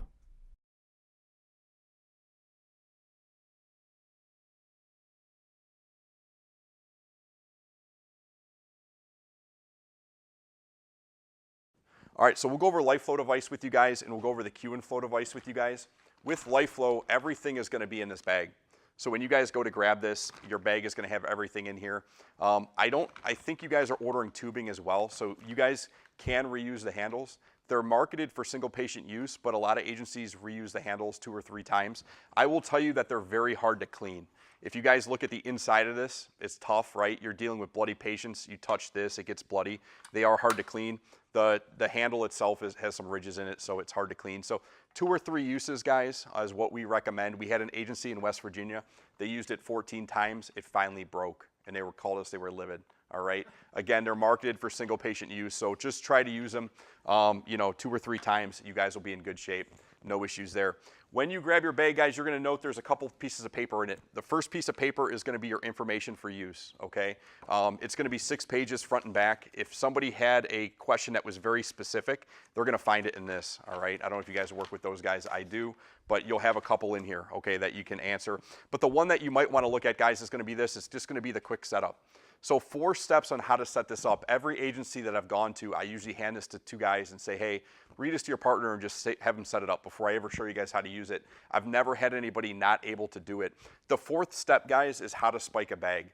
So really, it's only 3 steps on how to set this up. It's really quick. In the field, guys, for me, it's about 20 seconds for me to have everything ready to go. 2 minutes for me to give a unit, 2 minutes for me to give another unit. So within 5 minutes, guys, I'm done, right? So very, very quick. And on the back is going to be troubleshooting. So this is the one that you might refer to. We get a lot of people that will take this, or they'll make their own steps. Sacramento, I can share you with what they have on theirs. It's kind of funny. But what they do, guys, is they just Velcro them to the top of the bag, and it stays on here so they can review it really quick. So that's one of the tricks there, all right? Speaking of the blood coolers, guys, if you put your blood in the cooler with carabiners on it, it's just a little bit easier to deploy. You're not trying to put a carabiner on it or try to hook it on something. That's one way to speed things up. So you have your piece of paper with this. You're going to have your handle. I don't want you guys to do anything with this until you set up your tubing. Until your blood tubing is primed, don't touch this, okay? If you're not the one setting this up, don't grab this thing, aim it at your partner, start making noises and squeezing the handle, okay? Leave the foam in here for now, and I'm going to show you why that's important. It's just going to make things easier for you, okay? And then you're going to have your tubing. Your tubing is going to be in a sterile package. You're going to open it up, and you're going to note that it kind of looks like blood tubing for you that have used blood tubing before. You're going to have 2 ports on here, okay? Your 2 ports, saline in your blood product, okay? You always want saline on here. Dallas Fire, they were spiking 2 units of blood at the same time, all right? What you're going to note about your blood bags, guys, and you have some here maybe, there is no blood. I'm sorry, there is no air in the blood bag, all right? Where an IV bag is going to have air in there. That's going to be helpful for you, okay? So you guys are going to spike your blood. You're going to spike your saline. So you have 2 ports. Whenever you spike something, make sure your roller clamps are down, okay? You don't want to wear it. Make sure your roller clamps are down. Pull your cap off, spike what you want. You're going to be in good shape there, okay? You have a blood filter. Your blood filter is 200 microns. That's pretty much industry standard. And then you have your air check chamber. What that does, guys, what that ball does is it drops down. So when you guys are giving your unit and you spike your plasma that you're going to give, you never have to worry about pulling air in the line. If you guys pull air in the line with regular blood tubing, you're going to have to waste that to get it out. All right, this tubing's about 60 mLs. That's a lot of blood you're going to waste, right? We don't want to do that. That air check chamber is going to prevent that from ever happening to you guys. Never have to worry about it, okay? Your syringe is pre-attached. There's nothing you have to do with this. So it's a 10 cc Lurlock syringe. It is proprietary. The rubber is different, okay? And there's a one-way valve built into it, all right? But this is pre-attached. There's nothing you have to do with this. You have your force reducer. This is really what makes it shine. On the cadaver video, guys, when you saw the flow, right? Did you ever see it stop, like pulsate? It just kept going. And what happens is, this is very soft tubing inside of harder tubing, and it swells up as you're giving treatment, okay? So as you're refilling, technically on the handle, it's still squeezing, so you still have flow. So that's one of the reasons you can run this so fast. Another thing that this does is it protects your smaller gauge IVs. So in a hospital system, you might have a level 1 infuser, you might have a Belmont, right? Those hate small gauge IVs. Those hate IOs. They're going to bark, they're going to beep, they're going to do everything. This really is going to overcome all that. You're still going to get the blood in quick, guys. So if you had an IO in the tibial site, it's going to be just as fast. If you had a small, maybe a 22 gauge catheter, it's still going to be just as fast. With blood, guys, you need a 22 gauge or larger catheter, okay? With LifeFlow, you can run it just as fast because of that force reducer. The end of this, guys, you have a med port. Anything that you guys put through a med port, you can put through this. Just don't leave anything attached to this. Push what you need, take it off, because if you're giving treatment with the handle, guys, it's probably path of least resistance going to pop that barrel out of the syringe, okay? And then your distal end. For you guys, your distal end is going to go into your CDU, okay? So this is your compact disposable unit for your warmer. It's a Lurlock connection, all right? Nothing fancy. This is just going to go in the end of this. So that's the first thing that I do, guys, is I will connect everything together. So your CDU is going to come in a package that looks just like this. You guys you could step on this. You're not going to break it. It's just foam, okay? And then what it is, it's 7 feet of stainless steel that's wrapped with foam. It's very, very durable. You're going to be in good shape, okay? It doesn't leach aluminum because it is stainless steel, and it is never going to overheat. You're going to be at 38 degrees with this device, plus or minus 2 degrees, okay? If it's sitting here and it's just blood's in it and you guys aren't infusing, it's not going to overwarm anything because it senses when there's flow and it warms immediate. So you'll be, again, 38 degrees plus or minus 2. But the very first thing I want you guys to do is open up your tubing, and you're going to go ahead and just connect into your Q and flow, okay? Connect into this. You're going to be in good shape, all right? At this point, what I'm going to do, guys, is I'm going to go ahead and I'm going to spike my blood and I'm going to spike my saline. Because these bags, I reuse them, I just got to be careful so I don't put fluid all over the place for you guys. So we're going to spike our saline. We're going to spike our blood. When you spike your blood, guys, be careful we don't go through the bag. That's probably one of the most common things that we get. Somebody's in a hurry, sick patient, they don't get blood often. They spike and they kind of come in like this and they'll puncture the bag and you'll get a little pinhole in it. It's going to put blood everywhere. It's a bad look when you get to the hospital. So just be cognizant that you guys don't do that. We do invert the spikes a little bit to make that less likely to happen with you guys on the tubing, okay? So we spiked our blood, we spiked our saline, both roller clamps are down. Again, we don't want to wear it. We're going to open up the saline, and now what we're going to do is we're going to flood this out, guys. So a couple squeezes here, and we're going to get this as high as we can get it. So I want you guys to go ahead and, oh, this is broke because it's demo, so let me turn this off real quick. We're going to switch this out. 1 second, guys.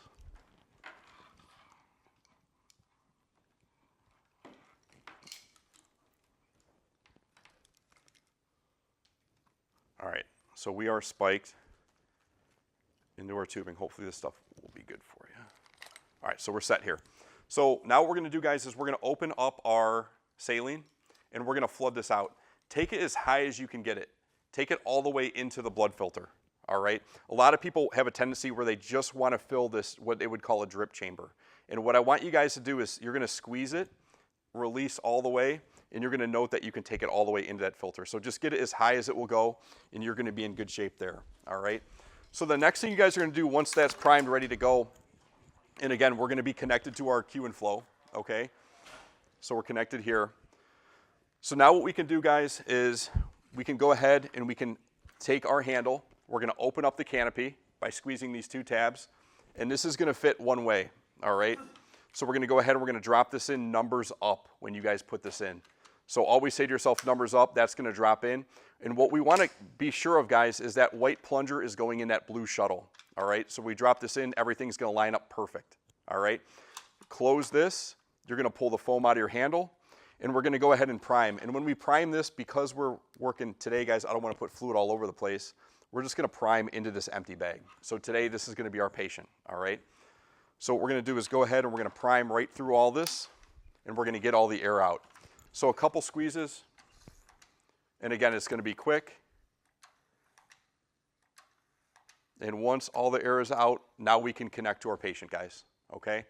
Now what we want to do is we want to build our warmer. It's super easy to build. You guys should probably store yours just like this. Keep the battery in it because there's a little gasket in there. So we're going to put this together male to female. This is your battery, this is your brain. And we're going to go ahead and we're going to clip our wings down, okay? And all we're going to do, the front, it says front with an arrow. That's hard to see at 2, 3 in the morning, guys. So if you just feel the logo, you know you're going to be perfect. And that's going to drop on the front of the device. So we're going to drop this on, and you're going to note that it will turn on for you, all right? There is a green check mark, means you're good. Red means you got a problem. Blue means you're cold, slow down, and then you got your battery life. It's going to be hard to make this thing turn blue, okay? So you're set there. So now we're going to be warmed. So now that we're primed, I'm going to put my hand on that IV site, 1 squeeze. I got a good patent IV. Now I'm going to turn off my saline. I'm going to open up my blood, and I'm going to go ahead and I'm going to infuse my blood, okay? And again, every squeeze is 10 mLs, guys.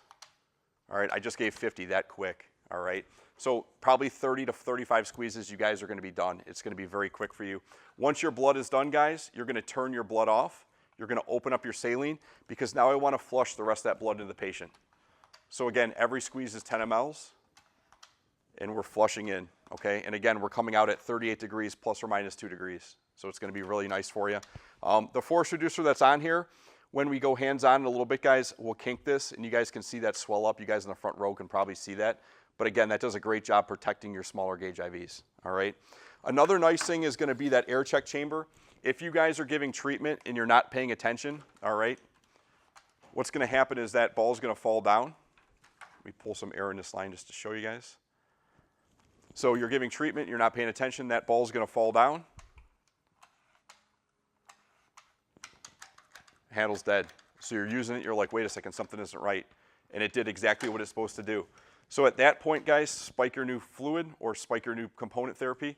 We're going to squeeze above the ball. We're going to flood this out. And when I float this ball, guys, you're going to see this handle come back to life, all right? And you jump right back on treatment. I never have to reprime anything, all right? And think about how portable this is, all right? Moving a patient, guys, it's super portable. I can move them anywhere I need to move them. Just know you have a little bit of limit here. You're about 18 inches, okay? So if you guys are securing your Q and flow device to an IV pole or something, you're going to want to use the extension that I think you guys got, okay? So the reason this is 18 inches, guys, is the military, they test Arctic now. It's not really desert anymore. It's a lot of Arctic testing. So 18 inches is where there isn't going to be a temperature change, all right? But for you guys, if you wanted to secure this, you can go ahead, you can put your cable in here, and this is going to get you an extra 4 feet, okay? And then this is going to connect to the end of this. Again, logo to logo, all right? You can feel that texture. You know you're going to be in good shape. So we're going to go ahead and we're going to plug that in this way, and it fires right up for you, okay? And we're going to give treatment this way. This gives me a little where I could have this secured if I choose to, all right? I don't like running the cable, guys, because it just gets tangled up with everything. How I like to run it is I have this strap from Home Depot that we got, and I just keep it on the back of this, and usually I just throw it around the patient's arm or on the rail of the cot, okay? And this is sitting right next to him. I just want to be able to see this screen to make sure that it turns on, okay? Again, it's fireman proof. There is only one button on here, on and off. That's it, okay? So super easy to use, but just make sure that you can see that screen so you know that it's on, all right? If you guys were to put this device on backwards, so again, it says front. You have the logo here. That's going to be towards the front. If you guys put this on backwards, I want you to watch what happens to this, all right? So I'm going to put it on backwards. It should turn on, and then it should turn off. So if you can't see the screen, guys, you would never know that that happened. So that's why I want you guys to be able to visualize that, okay? If that happens to you guys, not a big deal, you recognized it, you're gonna take this off, and it takes a little bit of force to even get it on. So if you don't push it super, if you just use 2 fingers to get it on, you're gonna feel it, it's never gonna happen to you. But what I want you to do is if you recognize you put it on backwards, you're gonna go ahead and you're gonna take this apart, kind of like a hard reset, throw your wings down, and then we're gonna put it on correct. When we put it on correct, guys, it should not turn on, all right? You physically have to turn it on when you go that route. Otherwise, it should turn on for you all the time, okay? So that kind of give you an idea when you're using this. But again, super fast, super effective. All right, so we talked about the air check chamber. We talked about the force reducer. The reason that I tell you guys not to play with the handle, we get a lot of guys, they'll be setting this up, and the crew is taking this, and they're making noises, and they're pointing at each other, pulling the handle, okay? What that does is it takes the shuttle inside from this position, and it drops it back. So when guys go to put this in, see how we're not connected?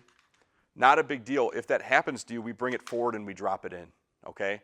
If your mind works different, you can just pull the syringe to 10 and you can drop it in this way. But I want you guys to always, always, always make sure that the white plunger is in that blue shuttle, and you'll be perfect every time. So we gotta float to have flow. That ball has to float to have flow, and we gotta be in that blue shuttle. Those are the only 2 problems we ever see, okay? And you'll be in good shape. And again, every squeeze is 10 mLs. Think about nursing guys at the hospital. They might put a pump on 999. That's the quickest they can run it in at. That takes an hour for a liter of fluid to go in. I can do that liter of fluid in under 4 minutes with this. Again, it's super, super fast, all right? Every so often, check that IV, and you'll be in good shape, all right? When you squeeze the handle, you're gonna let it return on its own. Squeeze the handle, let it return on its own. I get some guys that will take this and they two-hand it. They'll do this.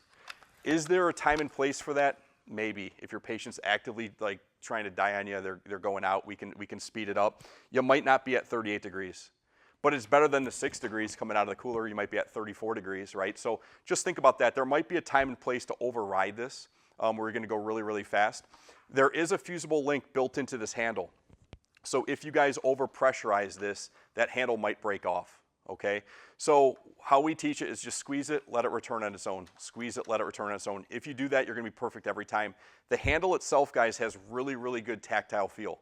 So if you're squeezing it and you're having a hard time squeezing it, I want you to take a look between your gun and your patient, all right? And you're gonna say, is there something kinked? Is their arm bent? Is something going on, okay? And then let it return on its own. If it has a problem refilling, there's a problem between your handle and your fluids, okay? So take a look here, maybe this is kinked, maybe that ball dropped down, so forth, okay? So really, really good tactile feel. You're gonna know what's going on with that IV site. You're gonna know what's going on with your fluids every time you squeeze this handle, okay? You'll be in good shape. Again, we can go down to a 22 gauge catheter. You'll be fine, that's not a problem at all, and we're empty. It's super, super quick, all right? That's gonna be the setup there, guys. Any questions on the life flow or Q and flow? Have you ran into any issues with Q and flow in the field? Anybody have? I haven't. The biggest thing that I see is people put the CDU on backwards. And again, if you guys get in the habit when you do this of just using 2 fingers, okay? I promise you guys, if I open up a brand new one, we can do it today if you want, and you go to put this on, 2 fingers, it's gonna press on for you. Do you see it turn on automatically? If I have this on backwards, guys, and I go to push this on, I really can't do it with 2 fingers. All right, like it takes a lot, all right? So if you just kind of put it on with 2 fingers every time, it's never gonna happen to you, all right? I'm probably gonna have to reset this, but go from there. The warmers, guys, they're being used in, with the like special force guys, the military's using them. Q and flow is the same way. We're not getting any like complaints with the warmers, all right? It's just people putting them on backwards, so just be cognizant of that. And again, if you guys get in the habit of just feeling that logo, you're gonna be perfect every time. We're gonna go through 2 scenarios. Just kind of wanna get your opinions on it, what you guys would do, what are you guys thinking? Get out, if you've got Yes. like a paper copy of the protocol or whatever, just to kind of follow along. Yeah. After lunch, we're gonna go through like the actual, like kind of go more in depth with the protocols, the setup, the documentation, and all of that stuff. But so this is just like what we've talked about earlier, kind of like your critical thinking, your clinical judgment, and kind of go through a couple scenarios with you guys. All right, so you're dispatched to a 47-year-old male involved in an MVA. Patient was restrained. Driver hit head-on, going 70 miles an hour on I-75. Current vital signs are BP is 84/54, heart rate's 110, GCS is 8, respirations are 20, and 94% on room air. What are we thinking? What are we asking? What are we doing? What's his shock index? Yeah. It's higher than 1, I'd say that. Correct. Yes. Well, I mean, Absolutely. Chief Price actually at roll call, I mean, he mentioned a really good point. I mean, because, you know, the fact is, when you're on a scene like this, you're not going to think, oh, what is it? Right. The heart rate's greater than the systolic. Correct. I mean, Exactly. so, Yeah. to me, that makes sense. Yeah. Because you don't need to math. Math is No. So just knowing that it's above that, that's really all you have to know. Yeah. Yeah. And you just need to know, like, if it's above, like you said, 1, or you're thinking it's probably above 1, then it is above 1. You don't need to know if it's 1.4 or 1.6. If it's above 1, it's above 1. What else? I personally will put everybody on an end-tidal CO2 just so I know. That's like one of the first things I do when I get on scene or to a hospital is I put them on the end-tidal because I want to know what I can trend. So put them on the end-tidal. Even if they don't need the O's, just put them on it, and so that way you have something to kind of trend with your treatment. Anything else you guys are thinking of? Or want to maybe... Is there extrication involved? Is it prolonged? He's not in your squad. He's out, yeah. Yep. I mean, we know with a blood pressure like that, and a heart rate like that, I mean, we know he's bleeding out. Right, somewhere, yeah. Yep. So especially for blood, we want to have 2 good large bore IVs. So preferably 18s or 16s, but for sure 20 if you want to. Do the head-to-toe assessment, look for any, obvious signs of bleeding, but also any potential internal signs of bleeding. Do they have the bruising, like on their kidneys, around their stomach? Do they have a pelvic fracture or a femur fracture? Kind of going like that. What about TXA for this guy too?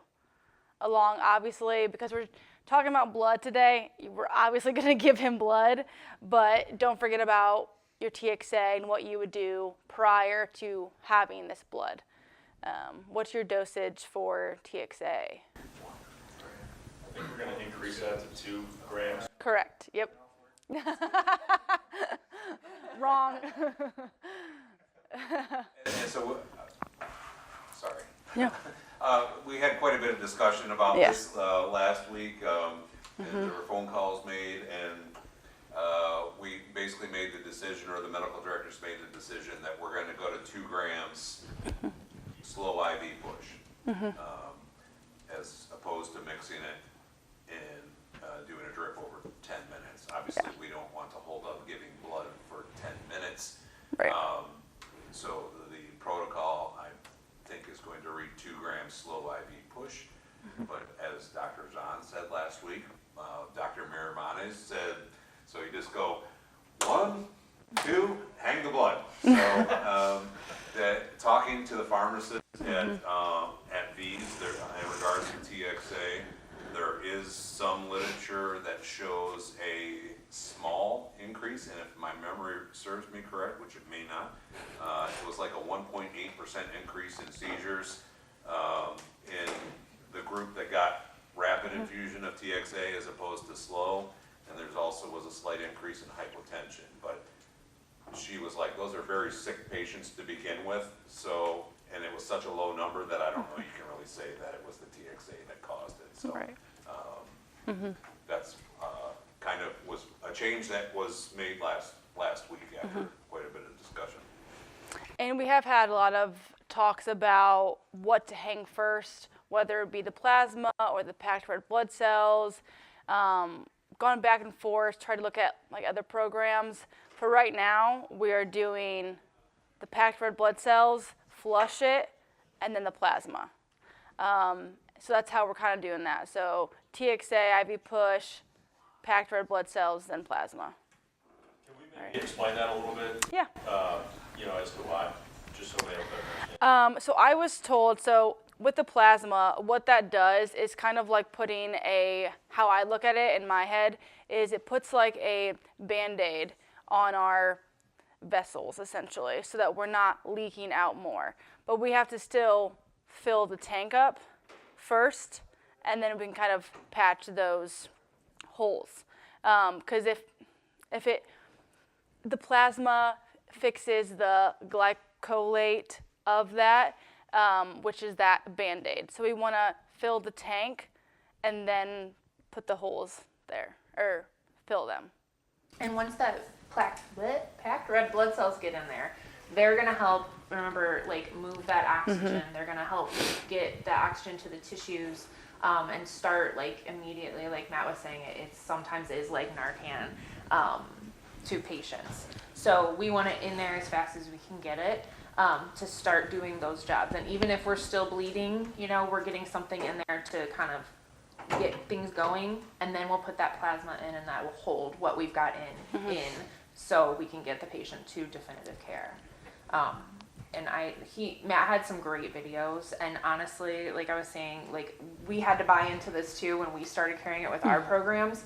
And the first time you give it to a patient, and even if it's something like they're pale and sweaty and they go pink, warm, and dry, but the ones that are like unresponsive, you're like, they're gonna code, and you give it, and they're talking to you, or they're answering questions, even if it's just like nodding and stuff, like it's so cool and crazy that just something as small as these little bags can do for a patient, and something we can do to help them out. Before we even get to the hospital. Okay, something to add to you guys. So with that, and I'm reading a text from one of the guys I work with, but the New Orleans they just give PRBC, all right? And then the biggest like TXA study, the biggest plasma study that's out there, the AMPER study that we had talked about. So if you look at agencies that just give plasma, and then you look at New Orleans that just gives PRBC, the outcomes with PRBC are much better than the plasma studies. So that's why we're really thinking we got to give that PRBC first, and then you're going to give the plasma based on those numbers. And there's some other things with that, with oxygen carrying capacity, with the red blood cells and things like that. But when we really try to look at the numbers and give you guys evidence-based practice stuff, and you guys are one of the few groups that are doing it that way. Most are thinking the plasma first, PRBC, and I think we're going to see a big shift away from that, and they're going to be doing what you guys are doing, because now we're looking at that data and we're looking at those numbers, and just know that the outcomes from New Orleans are much better than the agencies just giving plasma. And the closest agency to you guys giving plasma is Detroit. Detroit started with PRBC.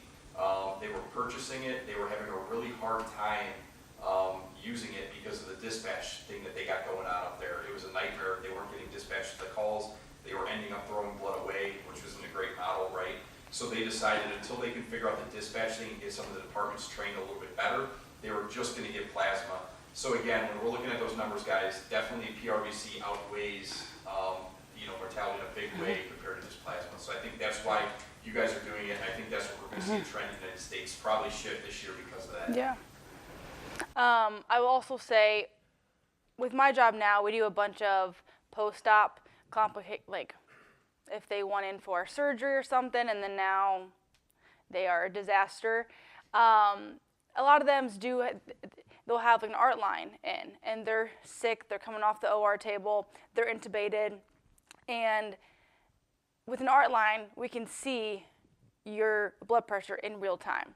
And there are so many times when I'm given 10 units of blood to a patient just to merely get them to the next hospital for the next surgery, and you can see that art line just in real time, and then you can see it go back down because they're losing that blood again, and then you give more blood and you can see it go back up, and like in real time as I'm giving it, you can just see that trend.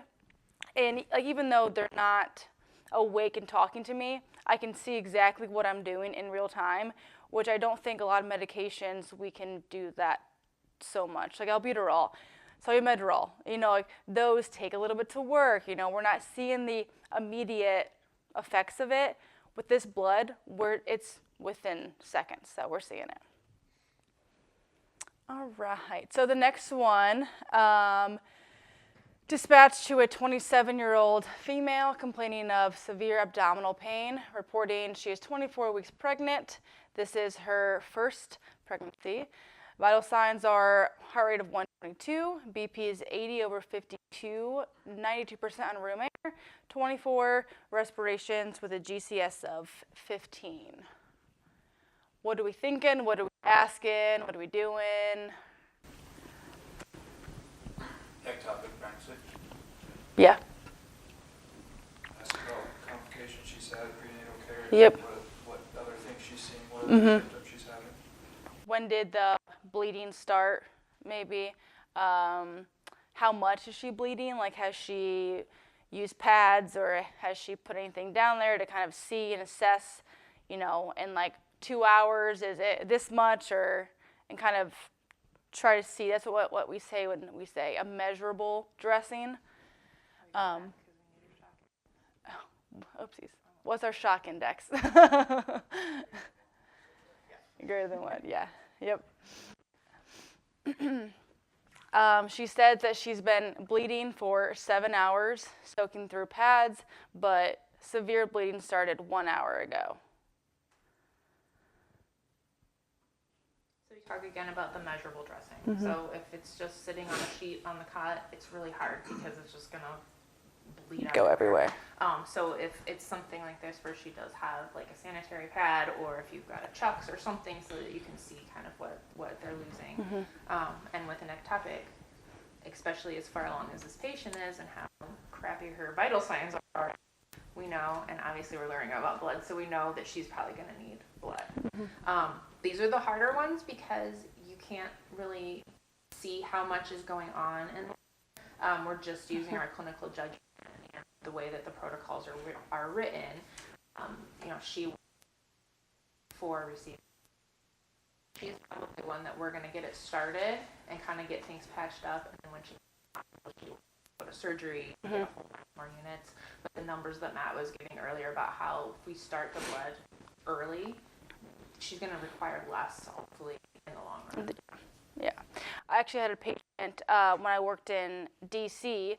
She was a post-op complication, and she was hemorrhaging. And I was trying to get the docs to believe me, she's hemorrhaging, she needs to be taken to the OR. And they're like, yeah, she's bleeding. And I took a chucks pad and I said, I'm gonna put it here for 15 minutes. And then I'm gonna come back and I'm gonna show you this chucks pad. And it was clot. She was hemorrhaging. She ended up getting MTP. She almost coded. And then we took her to surgery. But in that case, if she would have gotten blood even 15, 30 minutes prior, that would have saved her so many complications. But I had to be like, here, this is the pad that in 15 minutes, this is it. For them to kind of be like, oh, you're right. This is not just a bleed. This is hemorrhagic shock. So, again, in this case, packed red blood cells in the plasma. TXA, what do you guys think? She's been bleeding for 7 hours, but yep, correct. Yeah, so we're going to watch that because it's been more than 4 hours with that. Put on the end tidal CO2 to monitor that because that's a really good indication of if our treatment's working. I'm sorry, I was saying no, not to give it. Correct, no. Because it's been more than 4 hours. Yep.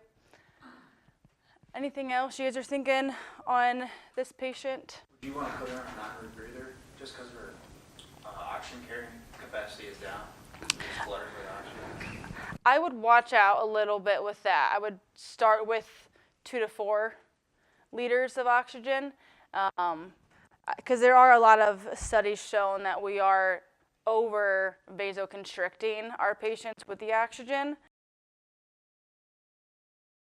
So now we're going to get into the actual administration of this. We've already practiced with Matt and stuff as well, so this part will be a little easy. But obviously we need the filter for the blood, so we can't just use the regular IV tubing. And then again, you want 2 good working IVs. One is in case of a blood transfusion reaction, and if you need to give, meds for that, or just other medications too. You want to always have 2. This is what your daily checks and documentation will look like for you guys. I'll show you guys with this. This is an expired unit of blood, and I'll pass these 2 around too. So on it, you will see the blood type, and then below it, you'll see the expiration date on it. And those are things that you have to fill out. But you also have to fill out this unit number, which is a long W18 number. What I always do is if I give it, just take one of those stickers off of the unit and put it somewhere. So that way, you have that number. I also, if I'm going to be given this, I take a picture of the front and the back. That way I know too. I have the numbers, I have the expiration date. It's in my phone. I don't know when I'm going to be able to chart, but I have it. That way too, I know what time I kind of started it, because my phone will tell me this picture was taken at 14:30. So I will pass these along. You guys can just see what you all need for the chart and documenting. You will also have to document the temperature, which will be on your cooler. That'll also go into its own separate thing, correct? With the Delta coolers, it'll automatically transfer that temperature there.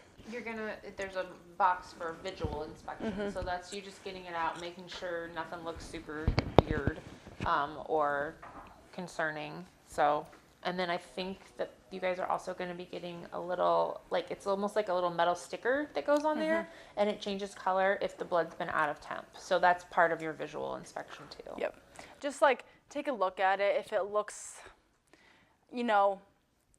super red or super dark or bright, diluted, you guys can kind of tell, this didn't look like the last one we had, or it didn't look like it did yesterday or last shift. Just do a visual look. If there's any clots or whatever, it's just a good look over. Why IV size matters. Obviously, we're able to give more blood faster. With a 14 gauge, it's a 240 ml per minute flow rate compared to a 22, which is only 36.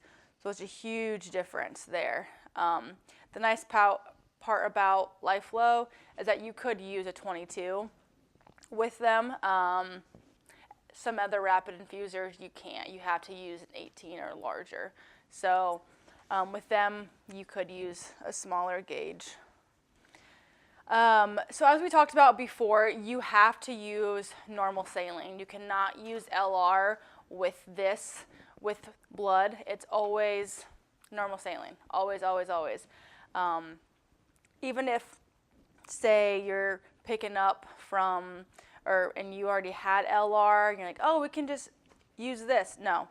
Grab a saline and only prime with that. And that is because with there's a calcium in LR, and it can cause clotting. So it can cause that blood to clot in the tube.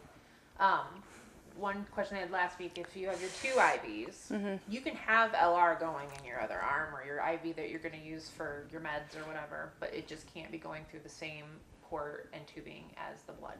Yeah. One thing that I think is so scary and it's harped on a lot is blood transfusion reactions. you will hardly ever see one. I have never seen one in my career. Have you Seen two. It will probably not happen. But just so you know, it is a possibility, so we're going to talk about it. That's when you have, your rash, the fever, chills, hypotensive. However, with you guys giving blood, they're already going to be tachycardic and hypotensive probably. So it's more so we're going to look for the fever, the rash, the patient, if they're alert, saying I have chest pain all of a sudden, I have back pain. They're like, I have chills, I feel funny. That's something that just keep in mind with that. And always contact med control if you think you have a blood transfusion reaction with that. Stop it. If you think you're having a blood transfusion reaction, stop the blood immediately. Do not give any more of that blood product, and treat per your anaphylactic protocols and contact med control.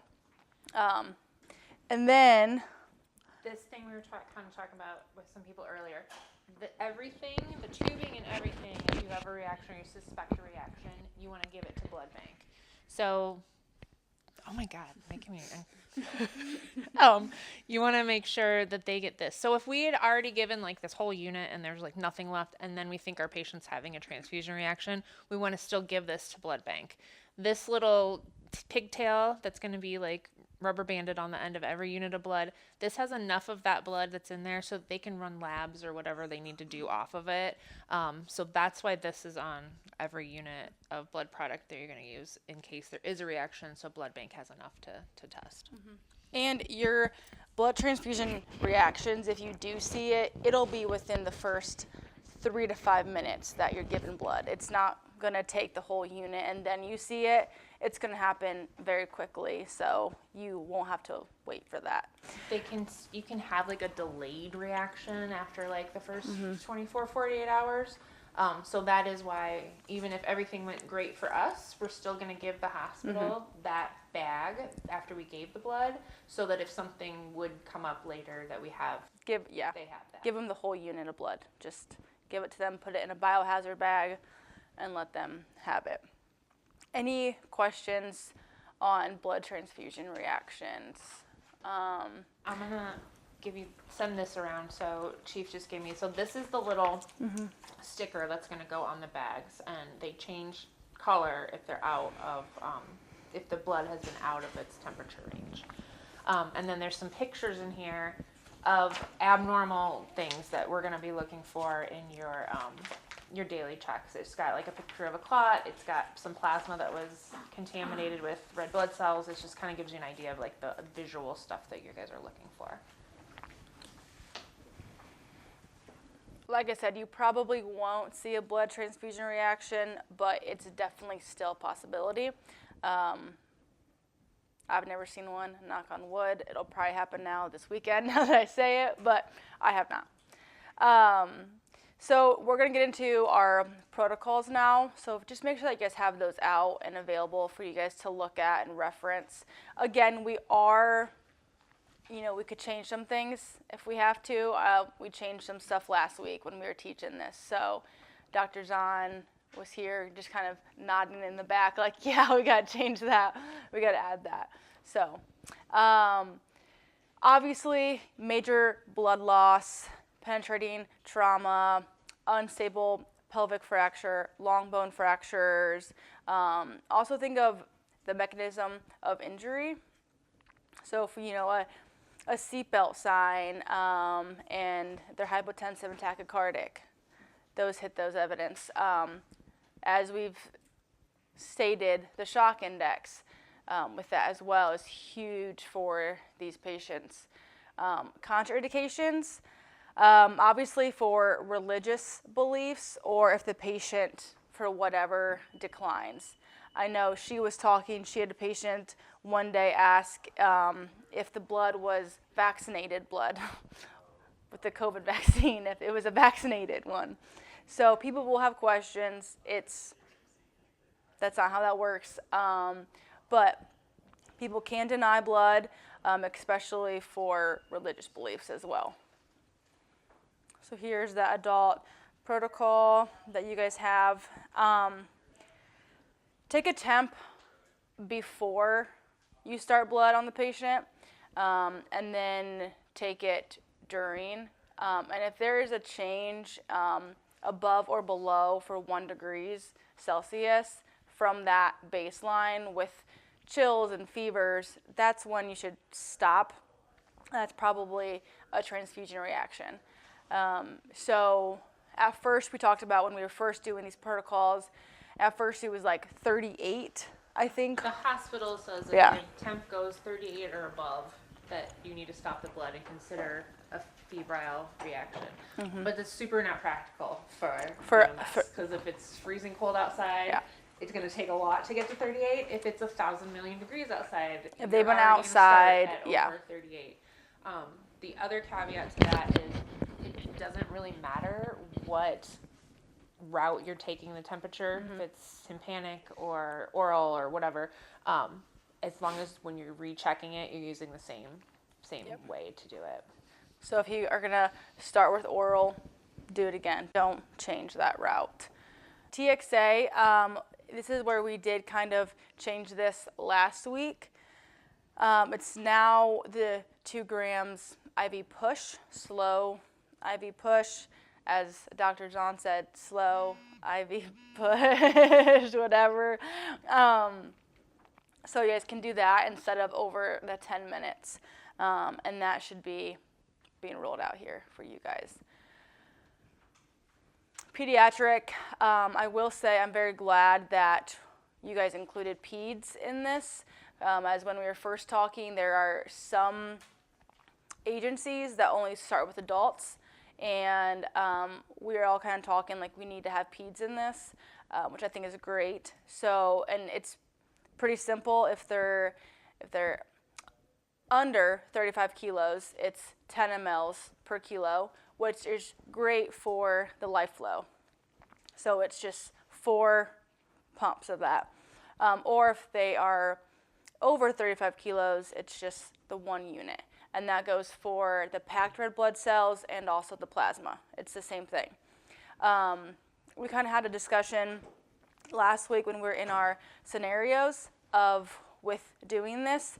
So when you first give, say we're going to give 40 mLs or 30 mLs for this kid of blood and plasma, you're going to give your 3 pumps to the kid, and they got that. But now you have the tubing is with blood.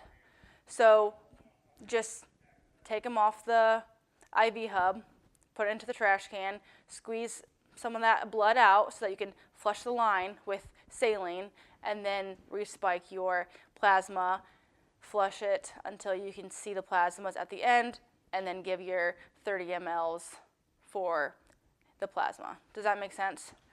That way, we're not fluid overloading them. With adults, it doesn't matter. Like 50 mLs is not going to touch an adult with anything really. So with that, you can just keep pumping that in. But with kids, we don't want to fluid overload them. So just unhook them from the IV site, put it in the trash can, waste a little bit, and then hook them back up. I got a question in regards to a kid that's under 35 kilos. Mm-hmm. Have you guys ever had to redose that kid? So you do it multiple times? Correct, yes. Yeah, and that would be a med control order since it's over your protocol, correct? No?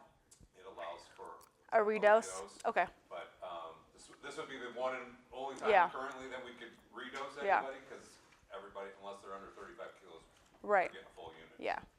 Yeah. This video is just talking about the school shooting down in Uvalde, Texas. So that's something that we've I don't know if you know this guy. He's the EMS Avenger guy, does social media stuff. And then she is Dr. Randy Schaefer. She's huge with the Pre-Hospital Blood Coalition. Am I saying that correctly? Correct. Yeah. Yeah. She's amazing, super smart. Yeah. Yeah. And she was kind of a part of the blood response when they had that school shooting down there. So, Doc, something that we've become all too familiar with in the U.S. right now are mass shootings, and maybe even a little bit desensitized to that. In 2022, there was a shooting in Uvalde, Texas, that involved 21 people who lost their lives. That's your home area, right? Yep. And you were talking about that today, and something that you mentioned was kind of like in the debrief, in the official debrief, looking over what went wrong and what went right. There was unfortunately a lot that went wrong, or at least a lot that deserved some significant criticism. But there was one thing that went really, really right. Tell me about that. So the Department of Justice recognized, obviously, the shortcomings we've talked about, but this was the first mass casualty incident that had an enormous blood response happen.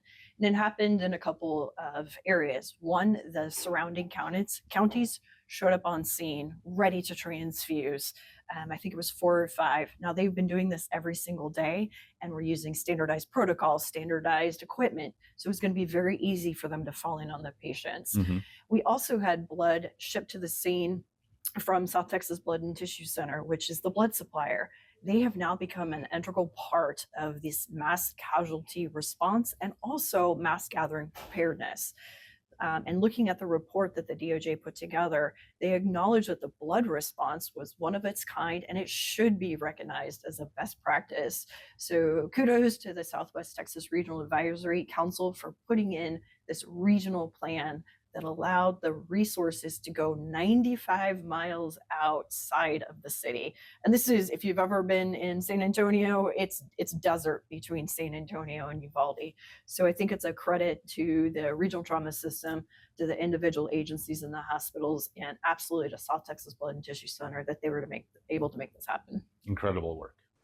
With that video, unfortunately, in today's age, it's not when, or it's not if, but when, unfortunately. And I think with kids, 9 out of 10, it's probably going to be a trauma who needs blood. And I think it's so impressive that they were able to drive 95 miles for this with blood, and that they had that big of a blood response with I mean, we would never be able to have that here right now. And it's just 95 miles is from here to Cleveland. And we would never think to go to Cleveland that far just to give blood. Yeah, we can call Matt. How do I get this? Thanks. Wow, thank you. So here's that PEDS protocol. Again, the massive blood loss, the pelvic injuries, the long bone fractures, the mechanism of injury consistent with the blood loss, and then the blood pressure less than 10 years. You're supposed to have the 70 plus the age times 2. You can go by that, or just use your clinical judgment as well. You guys know what is hypotensive and what is not. Especially with them being altered mental status, and them having delayed cap refill, traumatic arrest, all those things. The TXA for the kids is the 25 milligrams per kilogram, with the max being 2. That was also a new thing. It was a max of 1, so that should be rule now as well. Same thing with the blood transfusion reaction. If you guys are noticing it, stop the transfusion, treat per protocol, and call med control and save that unit of blood. Parents can say no to blood. I mean, that's up to their discretion, but really try to talk to the parents about how crucial this is, how life-saving this is, and how they need it, and how it's not going to hurt the kid. But obviously, if they have a religious belief, then can't get blood. Here's that TXA. Yeah. So we've given our blood, it's in, dropped our patient off, and we ate, and we get to do our chart now. As soon as that transfusion's done, you've got your red blood cells in, you've got your plasma in, you're gonna flush that line with normal saline. Just a couple of clicks, I think we were counting it, like 5 or 6, and we can get that tubing nice and cleared out. And then you wanna write down, or have someone write down what time that it was done, because that's one of the things that the hospital is going to want to know. Approximate time that you started it, but more importantly, like when that was ended. And then obviously, if you're going to have a transfusion reaction, it's probably going to be in the first 15 minutes, but if not, we're still just going to watch for any of those things that could happen. When you're documenting, Brooke kind of talked about it already, but you need the unit number, the type of blood, and the expiration date. So again, the easiest way to do it, take a picture of that blood bag so that you have everything written right down. I usually would take like a couple of the stickers from the back and stick it either on my paperwork or on my shoulder or somewhere, just so you had another copy of that, because you will need that for your charting. Consent. Did they say, yes, this is fine, or were they unresponsive and were just implying that they were consenting? Like we were saying, in the hospital, the consent forms are 3,000 pages long, 1,100 signatures. Okay, like 6 signatures, but feels like 1,100. So as long as we document like how our consent was gotten from these patients. The type of blood product, and then how much went in. And you can just say 1 unit, because they're all about 400 to 450. So 1 unit of blood, 1 unit of plasma. And then if there was any reactions, if they had any signs and symptoms of reactions that you're concerned about, the vitals that you took before, including that temperature, if you got a set during, even though it's pretty quick during, if you got one, write it down. If not, just one afterwards. And then, yeah, vitals and temps. And then this is just a picture of the bag, because it has all the things that you're going to need for your charting. One thing is and it's less likely with the way that we're going to be giving it here, because it's such a quick thing, but if you were like in the middle of it and you handed over care to a flight crew or the ER or whatever, you just need to document who you gave it to. Temperature is kind of the most important thing with blood. 1 to 6 Celsius is where it has to live. If it gets too hot, gets out of temp, it can change the pH in the blood and actually make those red blood cells not do what they're supposed to do.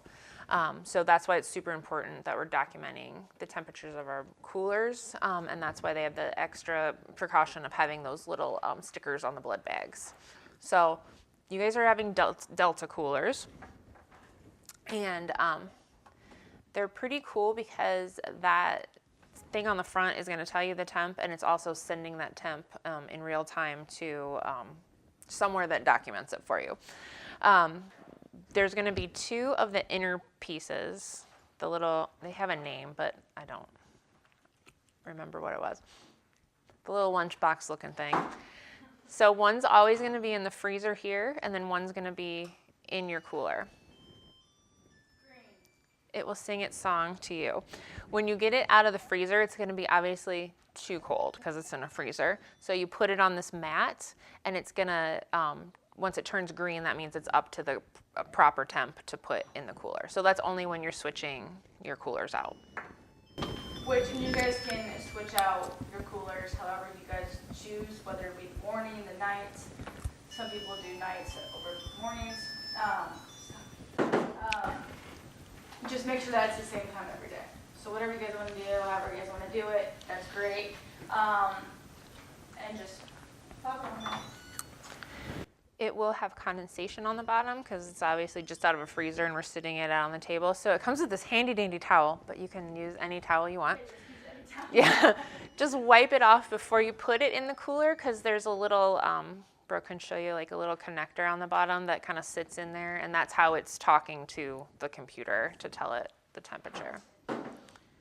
So it's actually pretty cool. Yeah, it's very nice. And this is all going to be sent and recorded.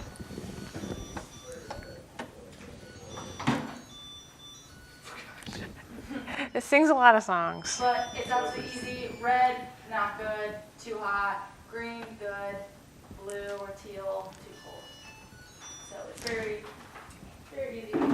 They said it's usually about like 5 minutes or so for it to get up to temp when you get it out of the freezer before you put it in the cooler. So your freezer's not going to be warm enough. It's going to be cold. So you got to let it kind of sit out a little bit to get to temp, and then you can swap it out. They did say the closest you can keep your freezer temp to the 1 to 6 degrees, the easier that will be. That, yeah. So if you set your freezer temp to like, just close, close to that, it won't take the full 15 minutes to warm up to that. But this, to check the temp on it, you just turn it on, and then 4.9, it'll say it. And the biggest issue with those cases is, and I can see it right now, bring it here. Oh, how it Yeah. closes, yeah. The edges will get stuck right here, and so then it won't seal all the way. So when you're shutting it, you just kind of have to take your fingers and make sure that the back closes down all the way, and then it'll shut. Oh, I didn't see, and I missed it there. And then it stays sealed up appropriately, and it'll hold that temp for you. And then this will sit in that bag.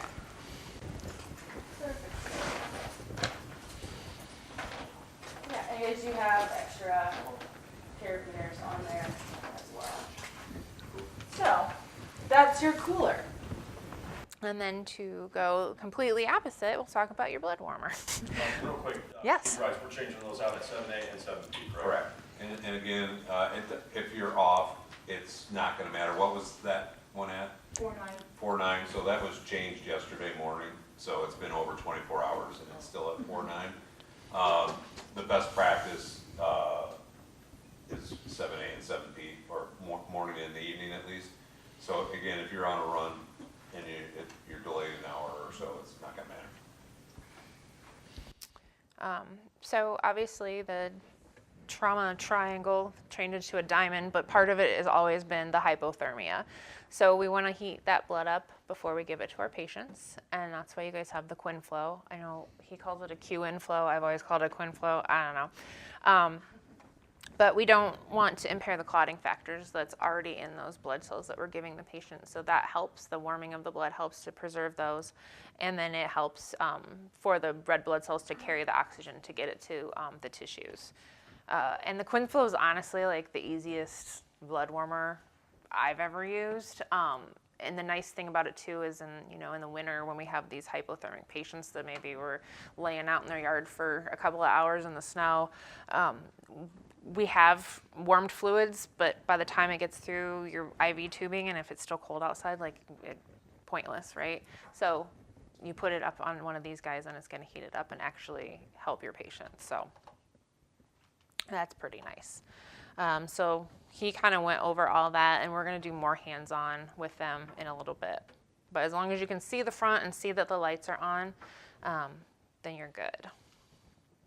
And then the rapid infuser, the LifeFlow. Matt kind of already went through all of this stuff with you guys, and then again, we're going to do some more hands-on with it in a little bit. But I really, really like his video where it shows you the pressure bag versus the LifeFlow and how much that changes, like how fast this is getting into their system. I think that's huge. So even though we've got all this cool new stuff, we have to remember the basics. If it's bleeding, we're going to try and stop it. Direct pressure, dressings, binders, tourniquets, whatever you would normally do when you see some bleeding, we're still going to do that because we have to do the basics before we can do the extra stuff for these patients. And then I believe he already went through all of this stuff. So, no, he did all this. Nope. There's a video, right? Yeah, keep going. Remember we did this? Yes, I know. This one right here. Okay. This is the video of the 7-year-old with a tonsillectomy. 6-year-old Izzy remembers waking up at night, swallowing and vomiting blood just 6 days after a tonsillectomy. What's the emergency there? She's bleeding out. The family's security cameras captured our firefighter paramedics arriving. Right away, they started 2 IVs and oxygen. But little Izzy needed something more. The EMS captain knew it was whole blood. She was unresponsive and they have a low blood pressure, and I said, we're giving it, absolutely, let's get ready. Firefighters worked together to carefully administer a unit of whole blood right there in the back of the rescue truck. It worked within 30 seconds. Her eyes opened up, she was alert. She started opening her eyes and recognizing me, and just that moment of her looking at me for reassurance, I knew that she was gonna be okay. At that moment, I felt, again, that wave of peace. The blood revived Izzy, her throat started clotting, and she escaped needing more invasive action at the hospital. Palm Beach County Fire Rescue is the first fire rescue department in Palm Beach County giving whole blood transfusions on scene. I want people to learn specifically about this so we can save others. Not every agency has the resources that we have to save lives. And that's how much of a difference blood can make.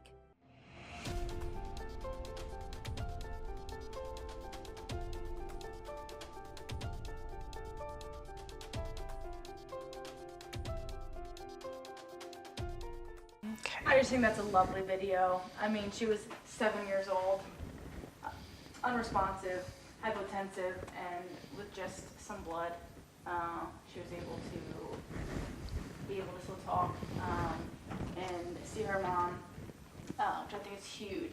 So I want you guys to take pride in what you guys are able to do, and really, this is just awesome. I think it's great for the area. But don't forget your basics. Still do all the things that you would have done prior to this. Resuscitate before intubation. That's gonna keep patients out of the ICU. Hopefully, no big complications with it. Yeah, and work the problem, not the drive. Be the clinician that they called for. This is going to be in one dose for you guys. This is your contact information. So if you are doing your visual checks and you're like, something looks off, you're going to want to contact them. If you have a transfusion reaction, you need to report it to them. When I spoke to Katie, who's the contact person for you guys, she said the customer service line is your first call. If they can't help you, or if it's more of a clinical issue, there's always a medical director on call for the Red Cross that you can get in contact with that number. So there should be somebody 24/7 to help with those issues for you guys.